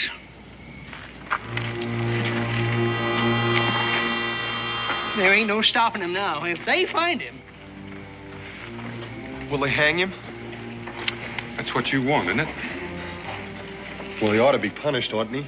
If he did anything wrong, yes, he should be punished. You agree with that, don't you? Well, After what you say did to you and to Blake, I think maybe you'd want to watch and see what happens when they catch up with him. Dan. Well, how about it? You would, wouldn't you? No, I don't want to see no hanging. Well, you're going to, whether you want it or not. No, you can't make me see no hanging. Beck, leave him be. He knows what he's doing. Israel, it's time for you to go back to bed. Oh, Mom. Right now.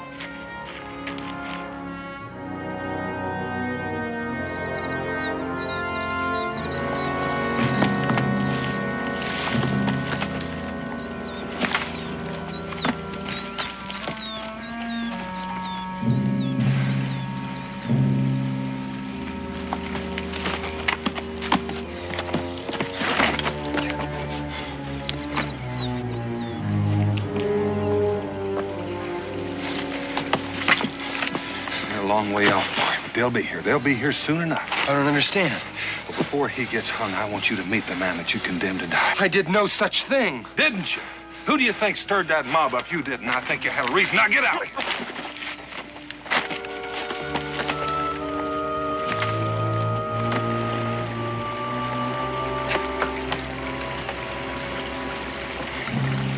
Please stop. I got to rest. We can't stop. I wouldn't want you to miss anything.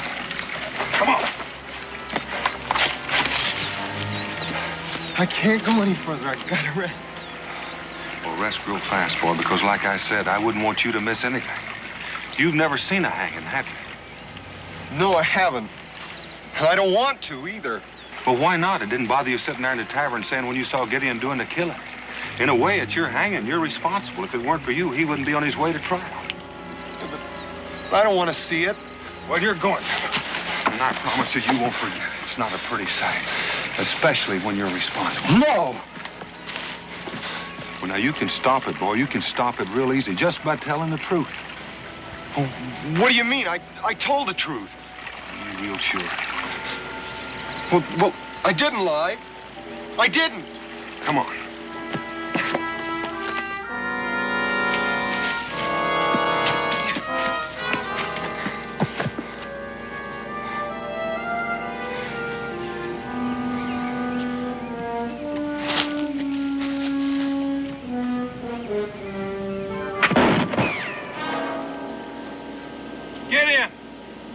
You?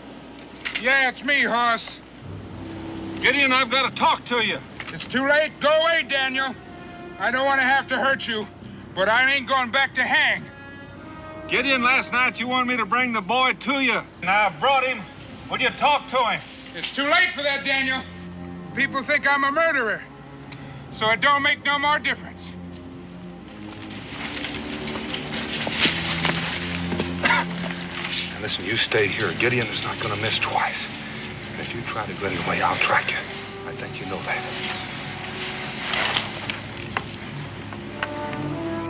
I meant what I said, Hoss.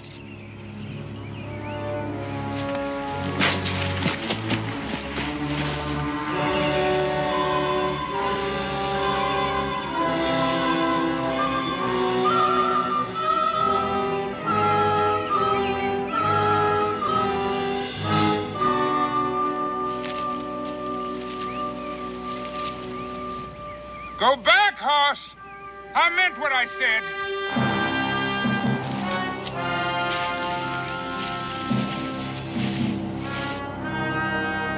Nobody's gonna take me in, Hoss. You know that.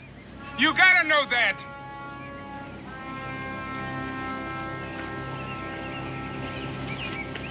Pa, look out! Gideon, you've got to listen. Get off him! Let him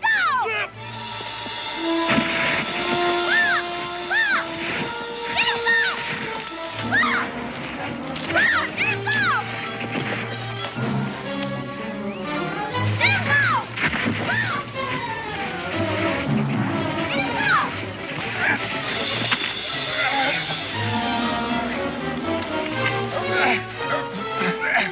I'll shoot! I will! Let him be! Let him be! Let go! Let my son be! I will if you'll listen. All right. All right. All right. I'll listen. Go on and say what you gotta say, but let my boy be. Emmett is waiting for you right over there. Him and how many others? You think I'm a fool?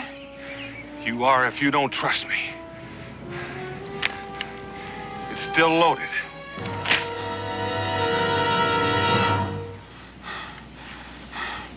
All right, Hoss. You lead the way. Let's go, boy. That's him, Pa! He's the one, Pa! He wants you dead! Easy, boy, easy. There's no need for harsh words. I just want to know why. Why me? What did I ever do to you? You killed my friend. You killed Mr. Blake, and you beat me half to death. You got a bad memory, boy, real bad. Now, I was trying to help you. And you know that. That's all I was doing. You know that's true. I saw you. I saw you with a knife. You, Boone, drop your gun. Let's take him, boys.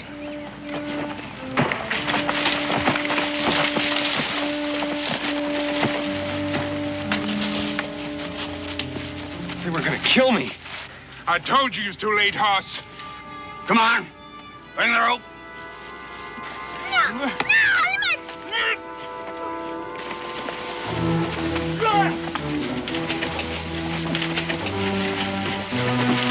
No!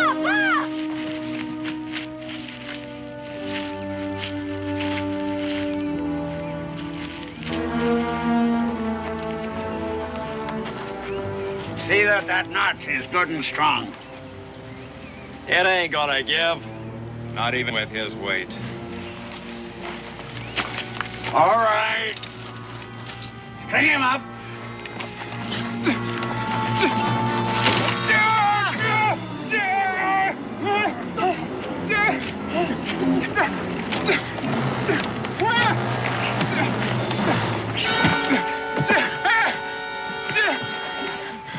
The least you can do is let my boy go.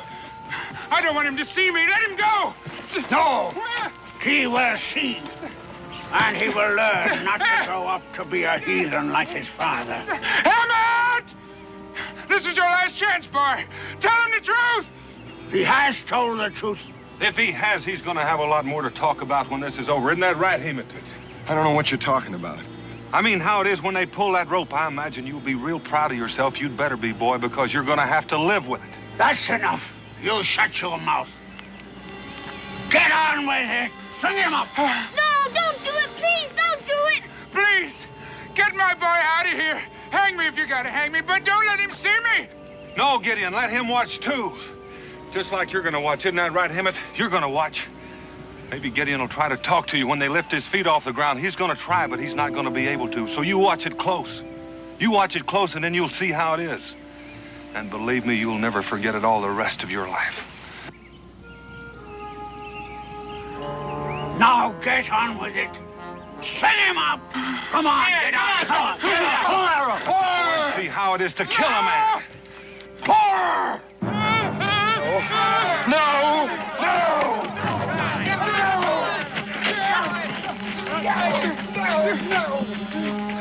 He didn't kill anybody. You hear me? I killed him. Hey, man. Oh. Pa! Oh, Pa!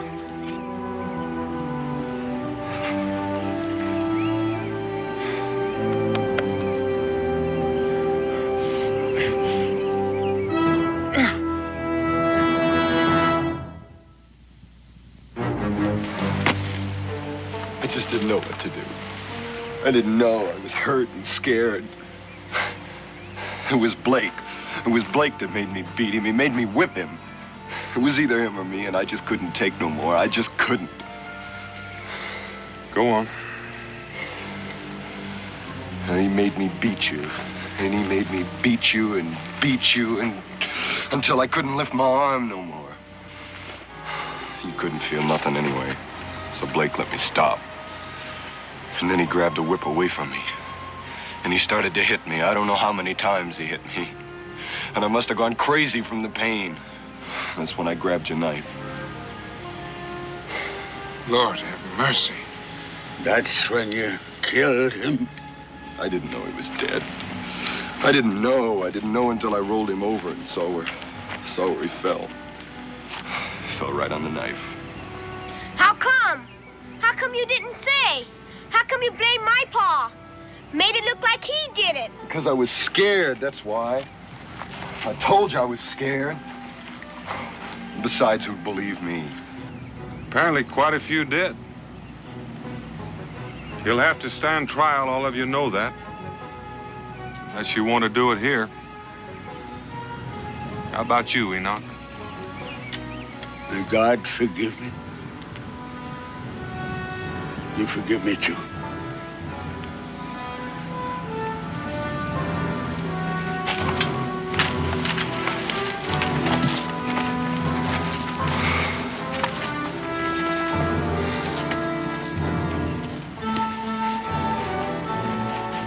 Start on back.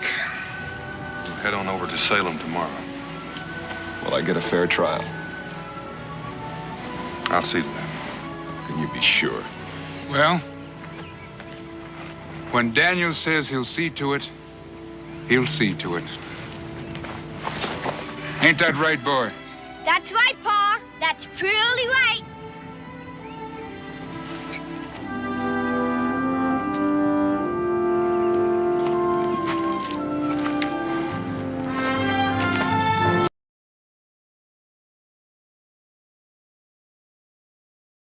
Name or not, I could take you. What would it prove? This? Hey, that was my special arrow. Well, it wasn't very strong. Cherokee Fred made it for me. Well, that makes me a yellow-belly redskin in my book. Go back to Baltimore. Exactly what a fight!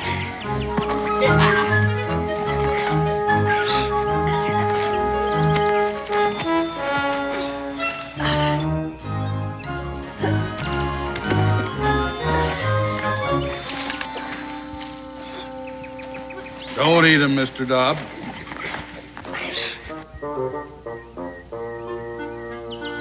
Comfortable down there?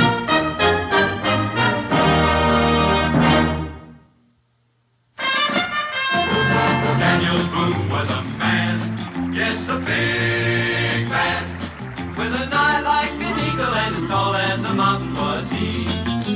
Daniel Boone was a man, yes, a big man. He was brave, he was fearless, and as tough as a mighty old tree. From the coonskin cap on the top of old Dan to the heel of his rawhide shoe, the rippinest, roaringest, fightingest man the frontier ever knew. Daniel Boone was a man, yes, a big man, and he fought for America to make all Americans free.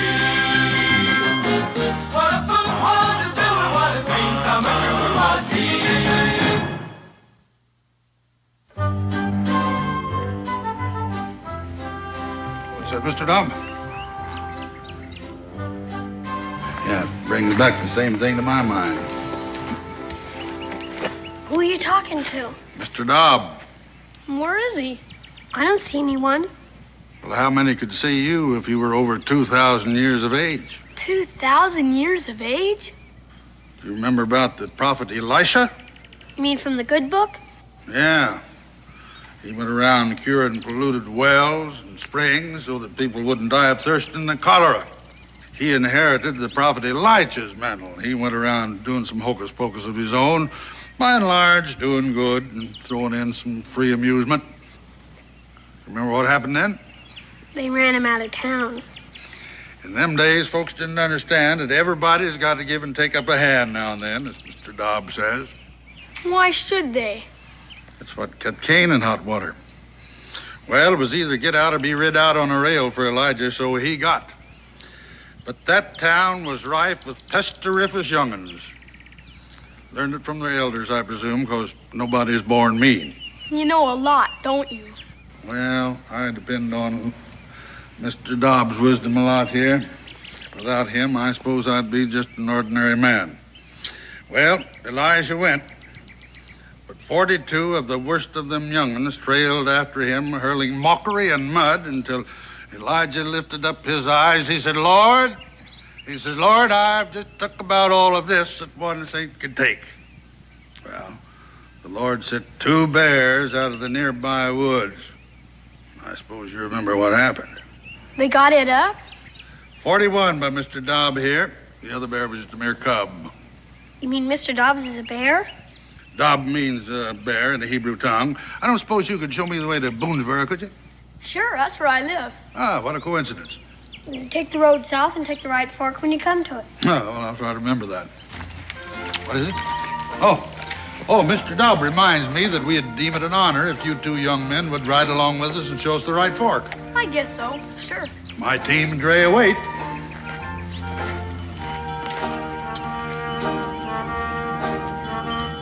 Is that your team and Dre? Yep, if you'll find places for yourselves.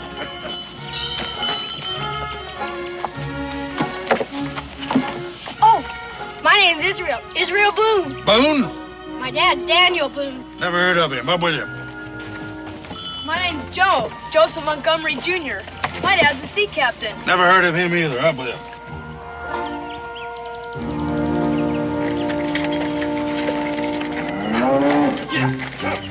Yeah. Steady, you beast. Steady as she goes. Easy there. There now. Hold still now. Jump. Come here, Jump. Come here. Now, hold still. Hold it.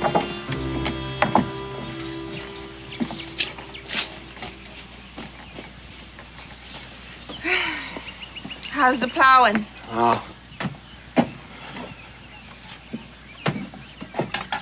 That horse will get sunstroke. It's only for a minute. I'll take some water to him.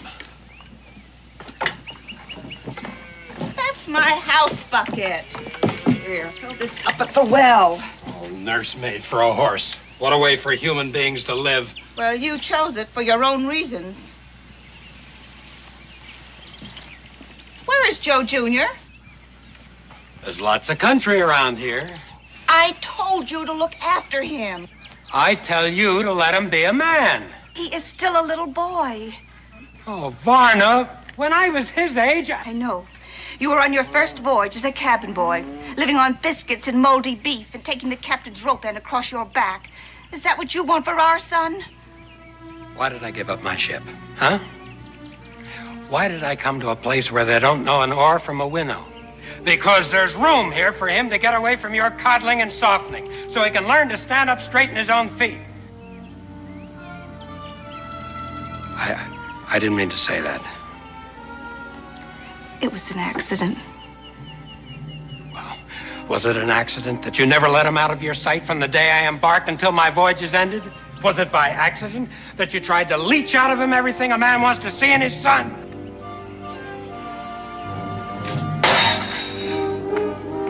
What are you gonna do? Explore Kentucky for him? You won't find him. It's too big. On Springfield Mountain, there did dwell a lovely youth. I knowed him well. Re-good today, re-today, to-de-nay, re-to-de-noo. This lovely youth one day did go down to the meadow for to mow. Re-good today, re-today, to-de-nay, re-to-de-noo. You take the right fork.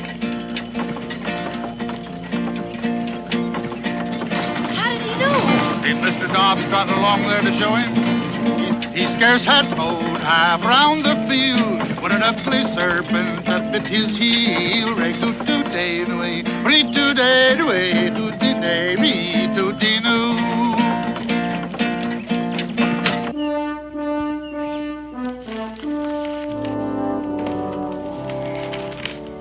There you are, Daniel. Finest land in the Western Hemisphere. And 1,500 acres of this land that you choose will be deeded over to you, tax-free, when you finish the exploration. Well, I think so. Just trading on Daniel's name and bringing a lot of innocent folks. Oh, you know, Dan, one hand sort of washes the other, so to speak. I think I'll keep mine dry. Oh, but Dan, you... Which reminds me, Cincinnati? Yeah. Raleigh? Yes, please. All right, Dan, all right. 2,000 acres. This land is not yours to deed away. Oh, well, Dan, confidentially, we had this fella in Washington that has connections, you know. That still doesn't change anything. It's still Onondaga land. Well, the whole country was Indian at one time. Yeah, so I heard. Oh, well, now, Dan, suppose you'd have been aboard the Mayflower. Would you just have turned around and sailed right on back home? I wasn't there, but the reason this land is still empty is it's held sacred by the Onondaga for the Cherokee Nation. Oh, Daniel, they don't come there once in 20 years. They come there every 7th year to worship. And in the meantime, it's pretty well guarded against desecration. Bunch of unwashed red pagans, all they are. Well, they're deeply religious red pagans. And they would cleanse the desecration in the desecrator's blood. Of course, that wouldn't bother you. You just have your man in Washington send in troops and wipe out all concern. But you would get a funeral out of it that would be writ up in Journal and Gazette. Even if your widow did get skun out of her acres on the grounds that you didn't have time to finish exploring it. Oh, I don't think Mr. Raleigh'd sink that low, Cincinnatus. After all, getting the explorer killed is the only sure way he can get clear title to that land. Now, you would put in a clause protecting my widow's acres, wouldn't you, Mr. Raleigh? Oh, well, Oh, now, come on. I can take a joke as well as the next one. No, Dan, about these acres, if you... Oh, Miss Montgomery. Cincinnatus, I was looking for my son. Joe? Well, Joe ain't been in here today. He's probably out exploring. In the forest? Well, there ain't nothing going to hurt him. Unless maybe he runs into somebody's trap or into a panther. A panther? Oh, Mr. Boone, what'll I do? Just a little frontier humor, Miss Montgomery. I wouldn't worry. My own boy is out bow and arrow hunting. Your boy isn't a cripple.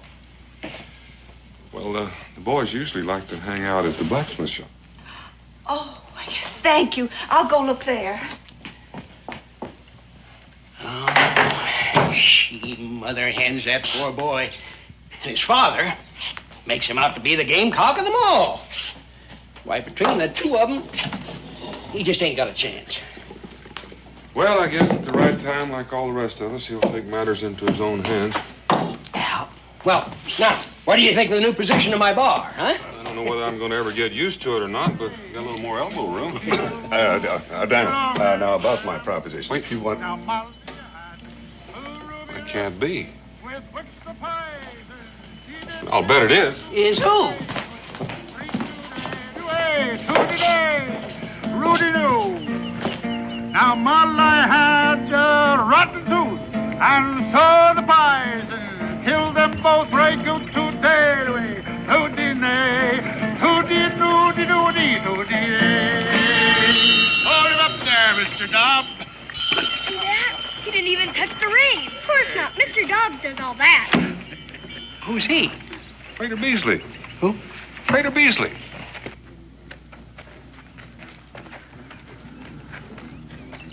Well, what's Good to see you again, Prater. Well, it's good to see you, Daniel. Mr. Dobbs? Oh, as always. Oh.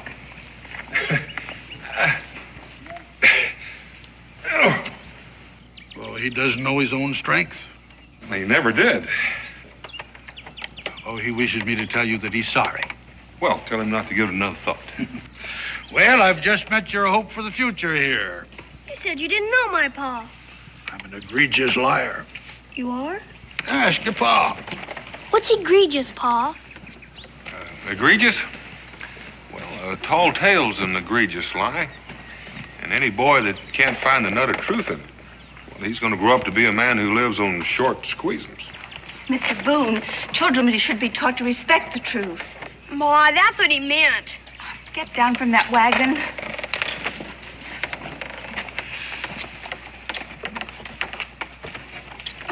What's happened to your clothes?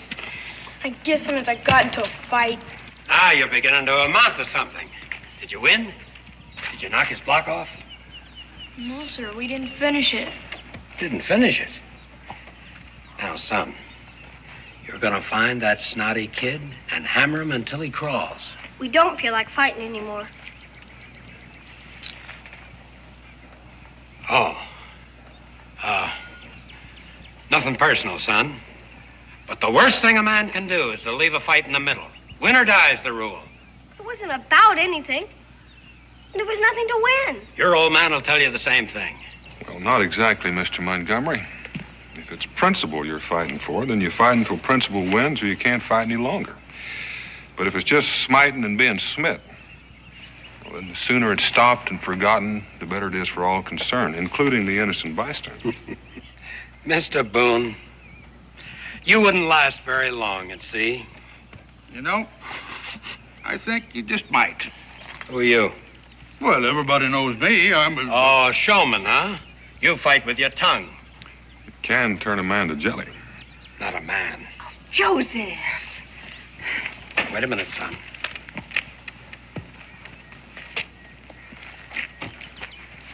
I intend to have this out. It's out.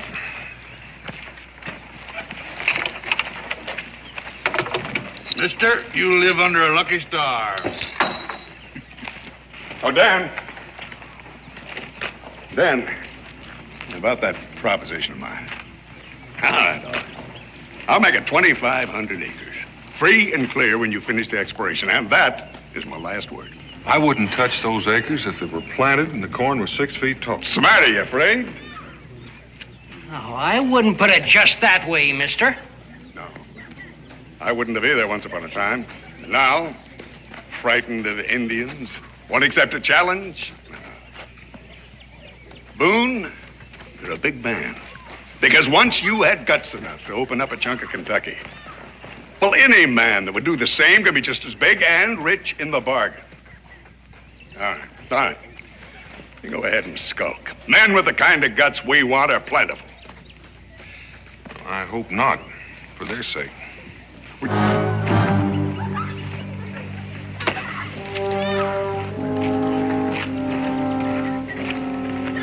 Mister. Yeah? Hey, about that property I heard you talking about.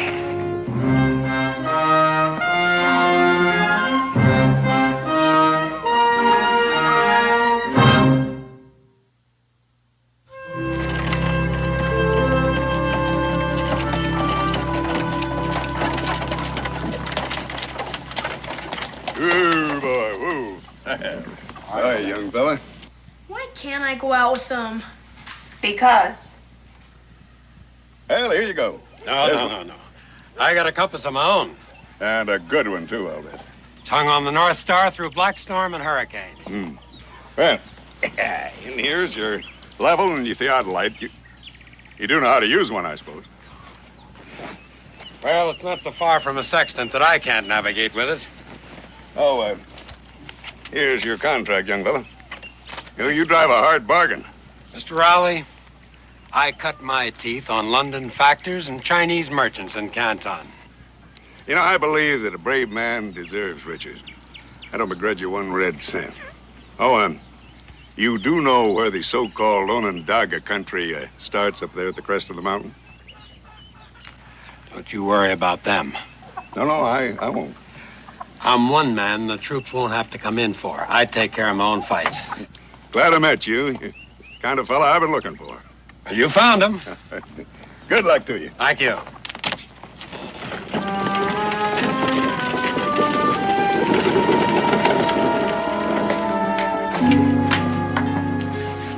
Hey, son. Why don't you come outside? Now, I've got something to show you. Now, you take this and put it in a good, safe place. All it is our fortune. If what? Varna, don't try to make a farmer out of me. I never did, Joseph. I can guide a ship, but not a plow. I can walk a deck in hurricane, but these cursed furrows shift under my feet. Do you think mountain rocks will be easier? I think so. It'll be more like a deck in a hurricane, I think. Hold your tongue, Joseph Jr. I think the boy's put his finger right on it. Son, how'd you like to go with me? Can I? You bet you can. Go outside, Joseph. Varna, the boy's going with me. Outside.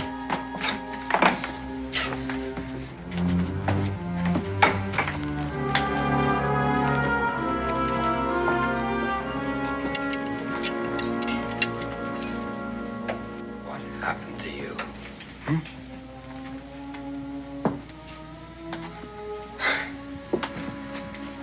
When I first knew you, you were so gay, and so pretty, and so loving. I couldn't stand being away from you, nor you from me. And now? My son's a cripple. I will protect him. I won't have a son anymore if you keep him from going with me when the time comes. Joseph.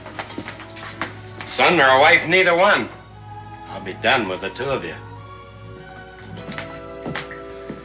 I'm going and no one could stop me. Oh, landlord, fill the flowing bowl until it doth run over.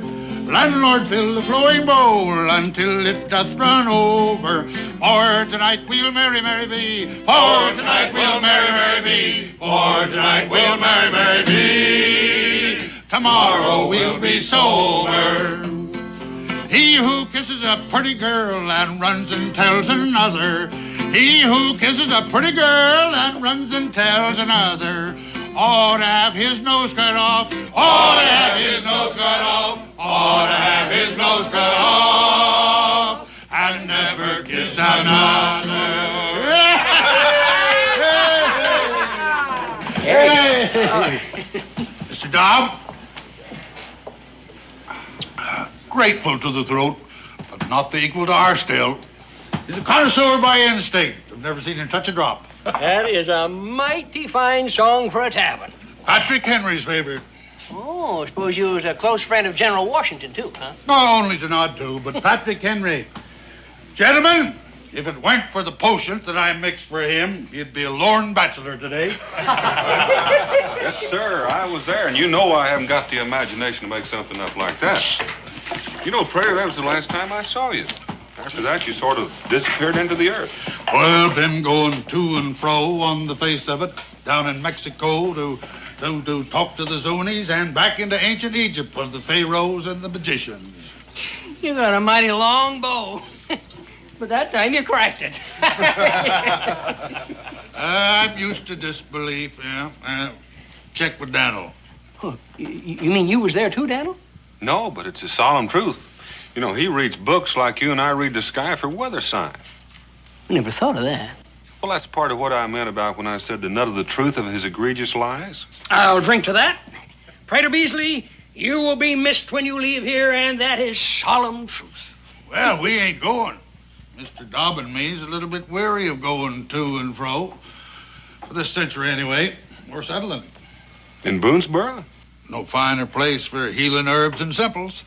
Prater, I can't tell you how happy that makes me. Okay, me, I'm going to tell you why. Because I just happen to have in my possession a cabin which is just made for you. And due to circumstances which I ain't going to mention, I can offer you a real bargain. And I'm sorry. Mr. Dobb and I already have a living place. Well, who'd you buy it from? Matter of fact, we didn't. There's a high hill just north of here. Indian Mountain. That divides us from the Onondaga sacred ground. Yes, and just this side of the dividing line, there's a splendid large cavern. Bear Cave. Is that what they call it? I near lost my life up there once. I come on a she-bear with cubs. I remember that. That was about 6 years ago. Well, you know the funny thing? There hasn't been a bear up there since. All right. Now, if a man your age wants to sleep out there in the winter damp, there's not much I can do for you. But there is something you can do for me. What? That span of mules and that dray, they're just going to be in the way if we're going to remain here. Well, I got just the customer for you. I'll get more out of them than you ever thought was in them. Well, fine. I'll get some more squeezins. Yes, Mr. Dobb? Oh, be glad to sing it for you. Yes. On Springfield Mountain, there did dwell a lovely youth. I knowed him well. Ray good today, way, read today, way.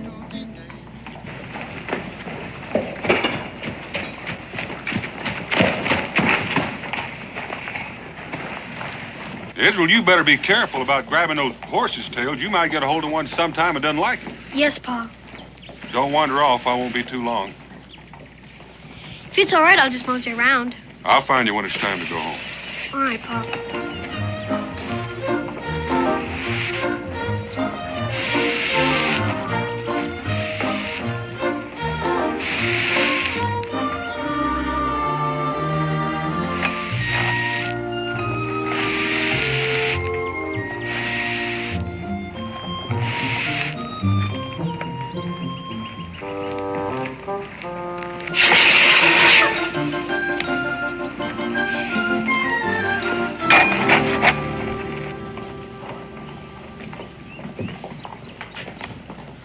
Pinwheel!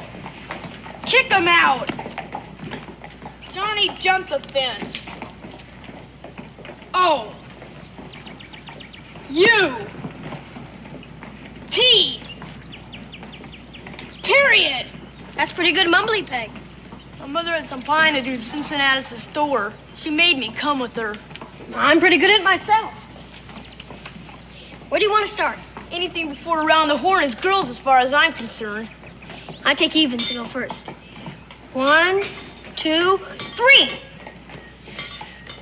All right, you go first. Around the horn. Shave the peg. Cut right. And left. Ah, you missed. Oh, I get mad thinking I gotta wait for her until she's done.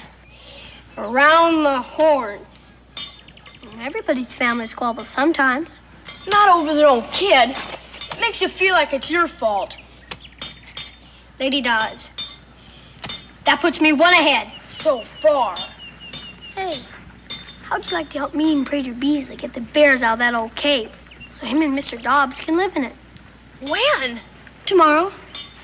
Pinwheel. Oops, I missed. Am I invited? In particular, I promised to tell you. Sure, I'd like to help. Israel, it's time to go. We'll finish this up some other time. Oh, Mr. Boone. Me and Israel are gonna help Prater Beasley get set of the wild bears. No? Do your folks know about it? Papa just said he'd make a man of me. Better ask anyway. He's gonna take me with him far out in the forest, and that shows how he'd feel.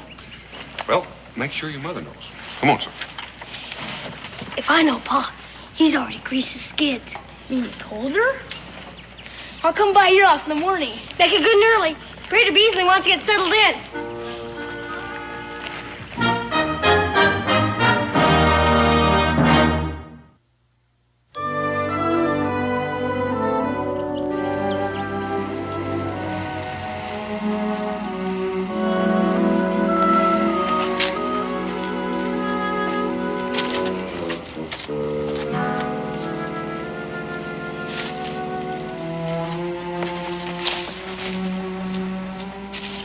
Tread softly, boys.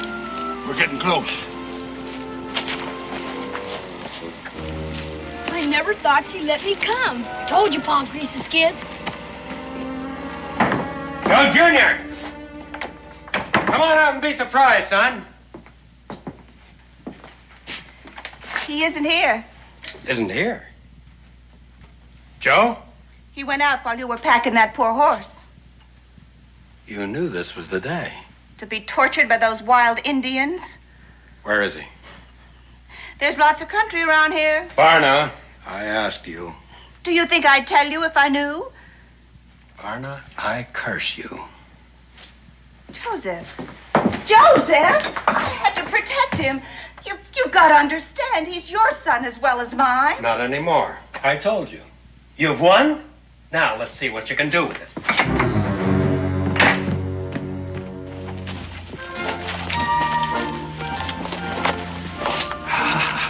There she lies.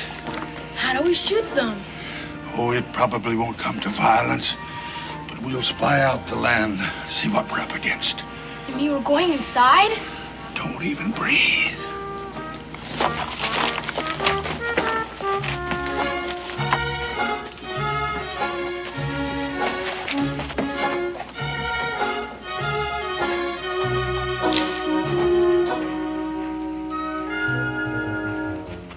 Come on, boys, all's clear.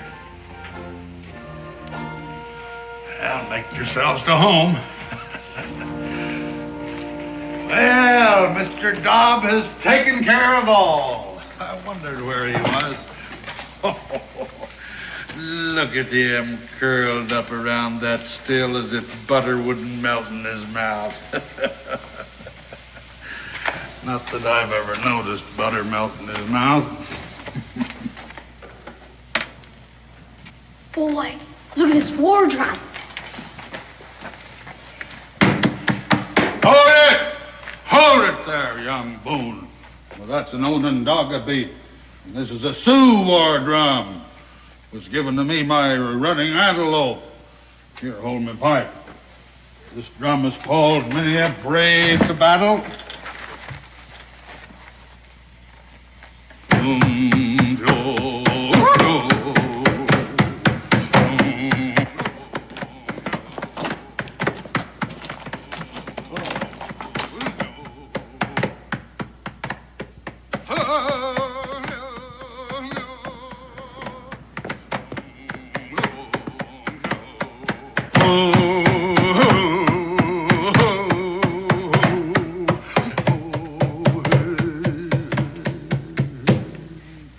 What does it mean?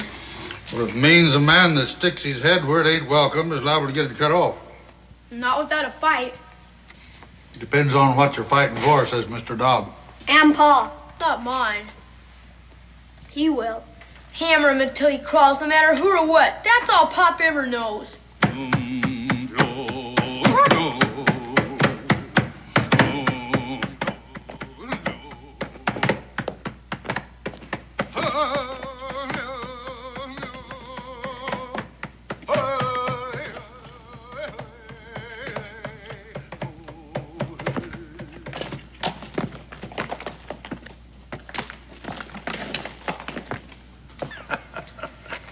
What's so funny? A story just popped into my mind. What kind of story? An Onondaga fairy tale. Do Indians have fairy tales? Sure they do. Yeah, they sugarcoat their lessons to get them understood just like the rest of us. How does it go? Well, sit down, sit down. Make yourself comfortable. Well, as the Onondaga tell it, when pestered by their young, there was a man and his wife lived in the woods by themselves, and they had one boy about you fellas' age, and pretty soon they had another little boy.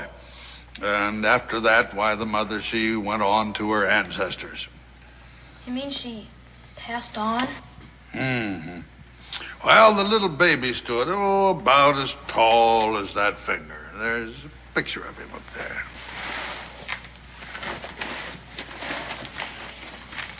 You mean this one? Yes. What could they do with him? Well, his father didn't know. He didn't even know if the poor half-orphan little tyke would even live. So he put him in a peckerwood hole in a holler tree. All alone? Feeling mighty low about it, but not knowing in his grief and loss what he could do. What happened to him? Well, just watch the little figures there on the bear skin, and then you'll know. Well, lo and behold, if in a few days his brother didn't hear him crying. So he went up there and he fed him some deer soup that he had made.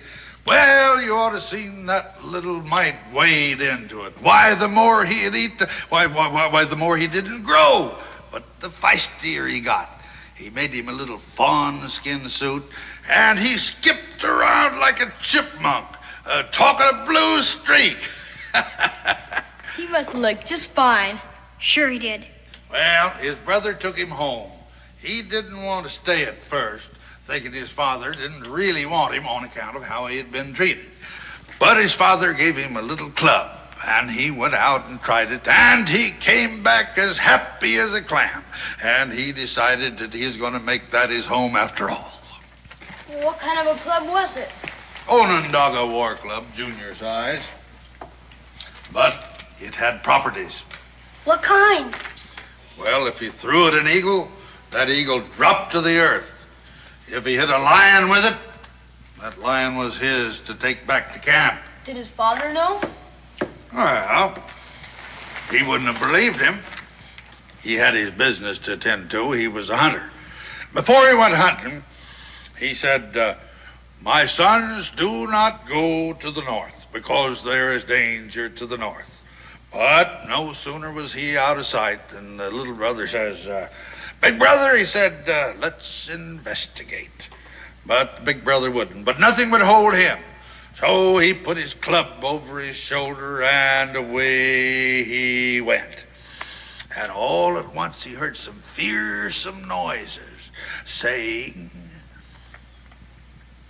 little brother comes, we'll kill him now and later his family. They were frogs, as tall as pine trees. But little brother took his magic club and went kerflooey.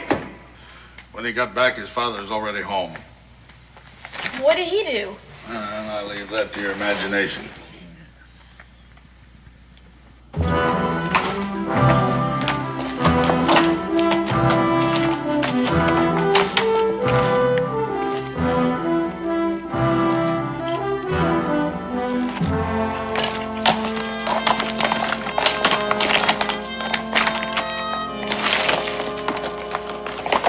This time it was the South. And this time he took his brother along with him. I knew he was going to, didn't you? Well, they traveled along until they came to a tree so tall that it brushed the sky. Little brother says, I'm skinning up to see what's there. Well, up he skins. And up there he finds a nest. And in that nest, the children of the lightning. That kind of lightning? Yes, as hard and as glittery as diamonds, sharper than two razors, and hotter than the hottest fire. Dangerous. Most dangerous. But little brother, he hit him with his club, and down they come. Howsomever, old man Lightning saw him falling. And he thundered, and he roared, and he came through that storm like lightning. What happened? I gotta get some potion for this rasp.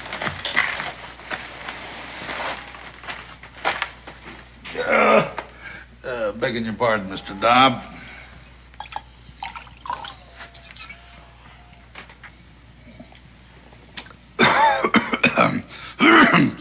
Now, that's a potion.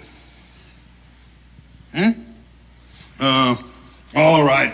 It's better than having you at me with I told you so all the time. What happened to old Lightning? Well, little brother had to hit him twice to vanquish him. Is that the end? No, next his father warned against the east. And no sooner was he out of sight than there was little brother in the east, tangling with a giant they called Stonecoat because his jacket was a mountain that he'd carved out. A whole mountain? He was of that size, but little brother's club prevailed. When he got home, though, He told about it, and he got the licking of his life for fibs.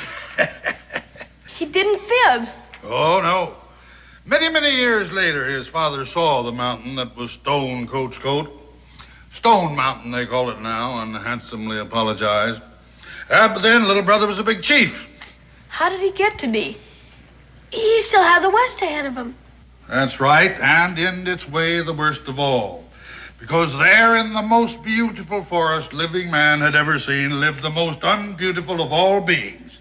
Head bigger than 2 buffaloes, meaner than a poison snake, and he gambled. Gambled with all who came by for their lives. And never had he lost since time began.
You desecrate, you die.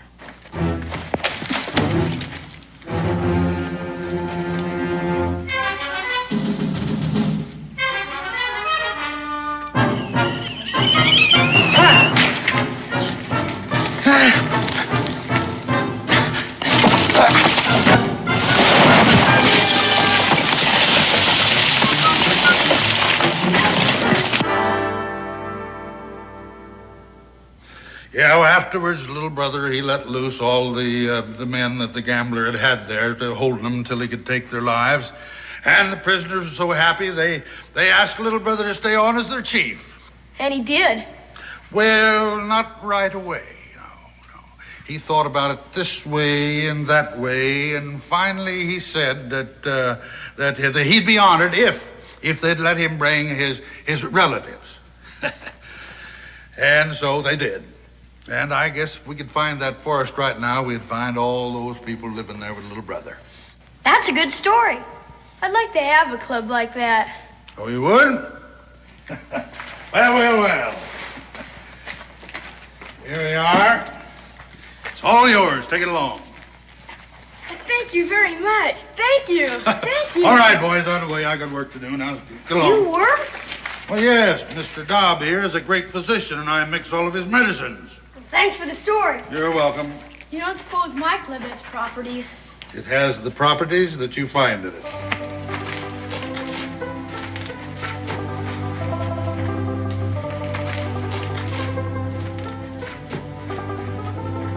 I bet I do find properties in it. Sure you will.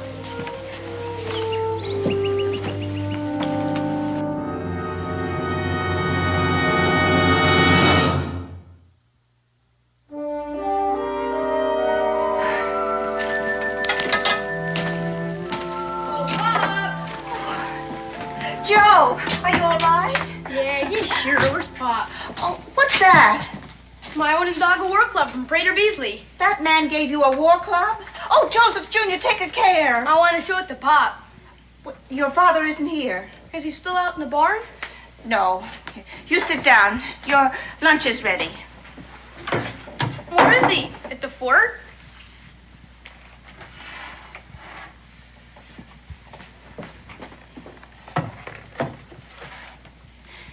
Joe, your father will be away for quite a while.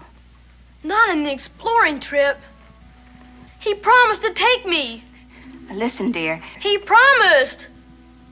You wouldn't let him. Joe, it was dangerous. You don't want him to be my pop. But that's nonsense. I was standing right under that window. I heard what he said. He was just upset. You called me a cripple. I didn't mean it. Not like you make it sound. Joe, now we have to face it. You're not like other boys. You can't do what they do. I can do more. Where are you going, Joe? I'm gonna catch up with my pop. No, you're not, Joe.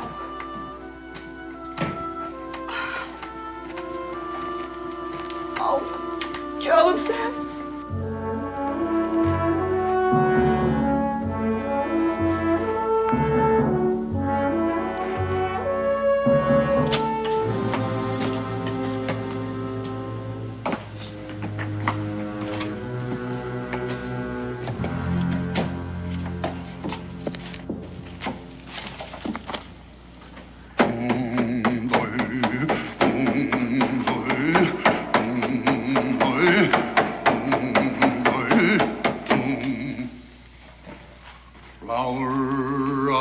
Dogwood now come, flower of the dogwood now come.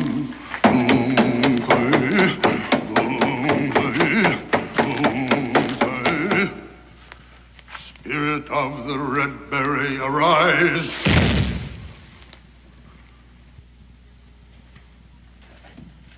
What's that, Mr. Dobb? Oh, huh. What brings you back here, boy? Did you forget something? Just came to say goodbye. Going exploring with my pop. Oh, not in the Onondaga country. We're not afraid of those old Indians. Besides, I got my club. Oh.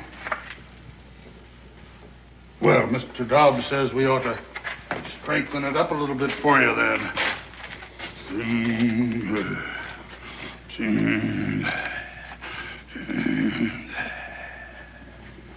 Yeah, that ought to do it. Thanks. Bye, Mr. Beasley. Goodbye, boy. Now take care of yourself. Yeah. I agree with you, Mr. Dobb. We ought to keep an eye on him. No offense to solemn things.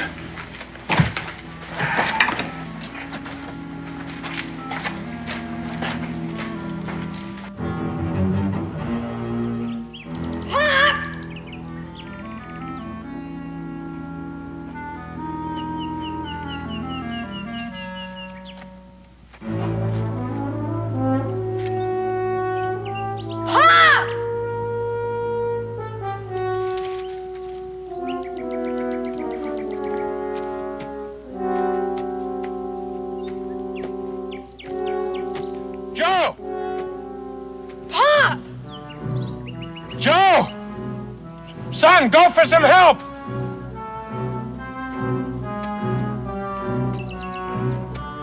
Son, no! Don't try to come down here!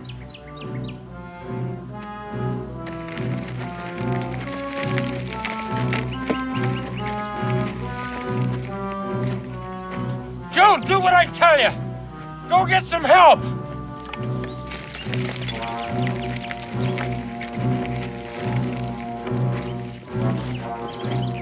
Don't try it!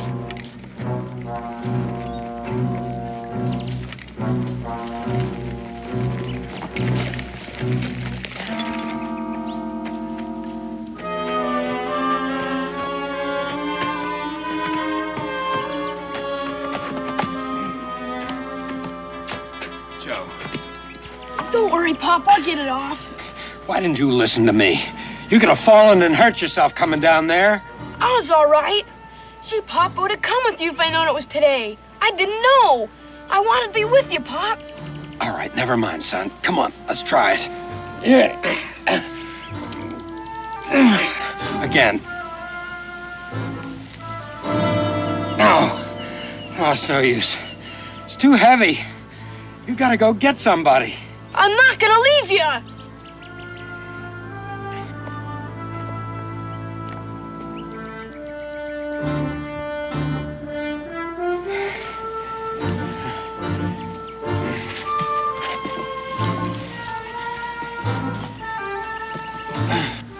You're right, Mr. Dobb. It would be blasphemy to interfere.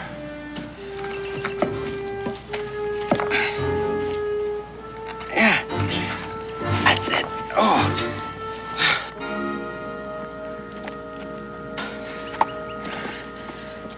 All you gotta do now is stand up. I can't stand. You've got to. I can't stand. It'd be dark before I can bring anyone. Here, I'll help. How are you gonna help me? Everybody's got to give and take a hand up now and then, as Mr. Dobb puts it. No, son, you don't understand. I do understand, because I'm a cripple. Don't say that. That don't mean I'm weak. No. No, it don't.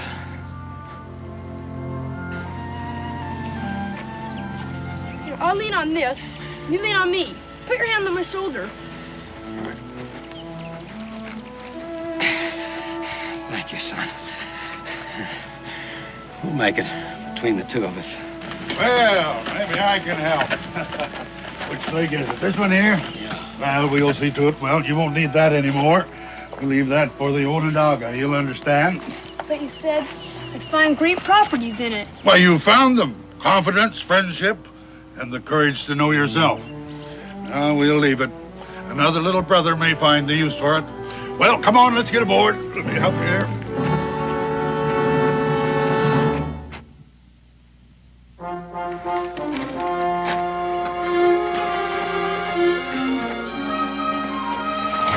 Boy, stop that! Varna. How? Oh, I'm learning. We'll never forget our stay here. It's just too bad you have to leave. Daniel, if you or your family ever have need of a sea voyage. Well, we may be calling on you sooner than you think. Good. And as for you and Mr. Dobb. Oh, you can trust his wisdom. Better get in the back. There'll be more room for your legs. All right. Joe can drive. Joe? Oh, yes, Pop, please. Don't you think it's about time he stood on his own 2 feet? If needs be, you can reach him out a helping hand. I'll take it. I've learned that. Raider Beasley, you know what I'm going to do as soon as I get shut of this. I'm going to visit Stone Mountain. I want to see that giant's coat with my own eyes. Good. Bye, all. Get out.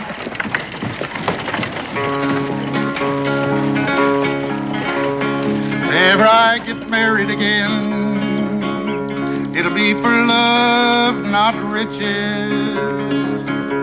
I'll marry me a girl about 2 feet tall so she can wear my breeches. Her inktum dinktum Terry, her eyes were blue and her cheeks were brown and they called her Devilish Mary.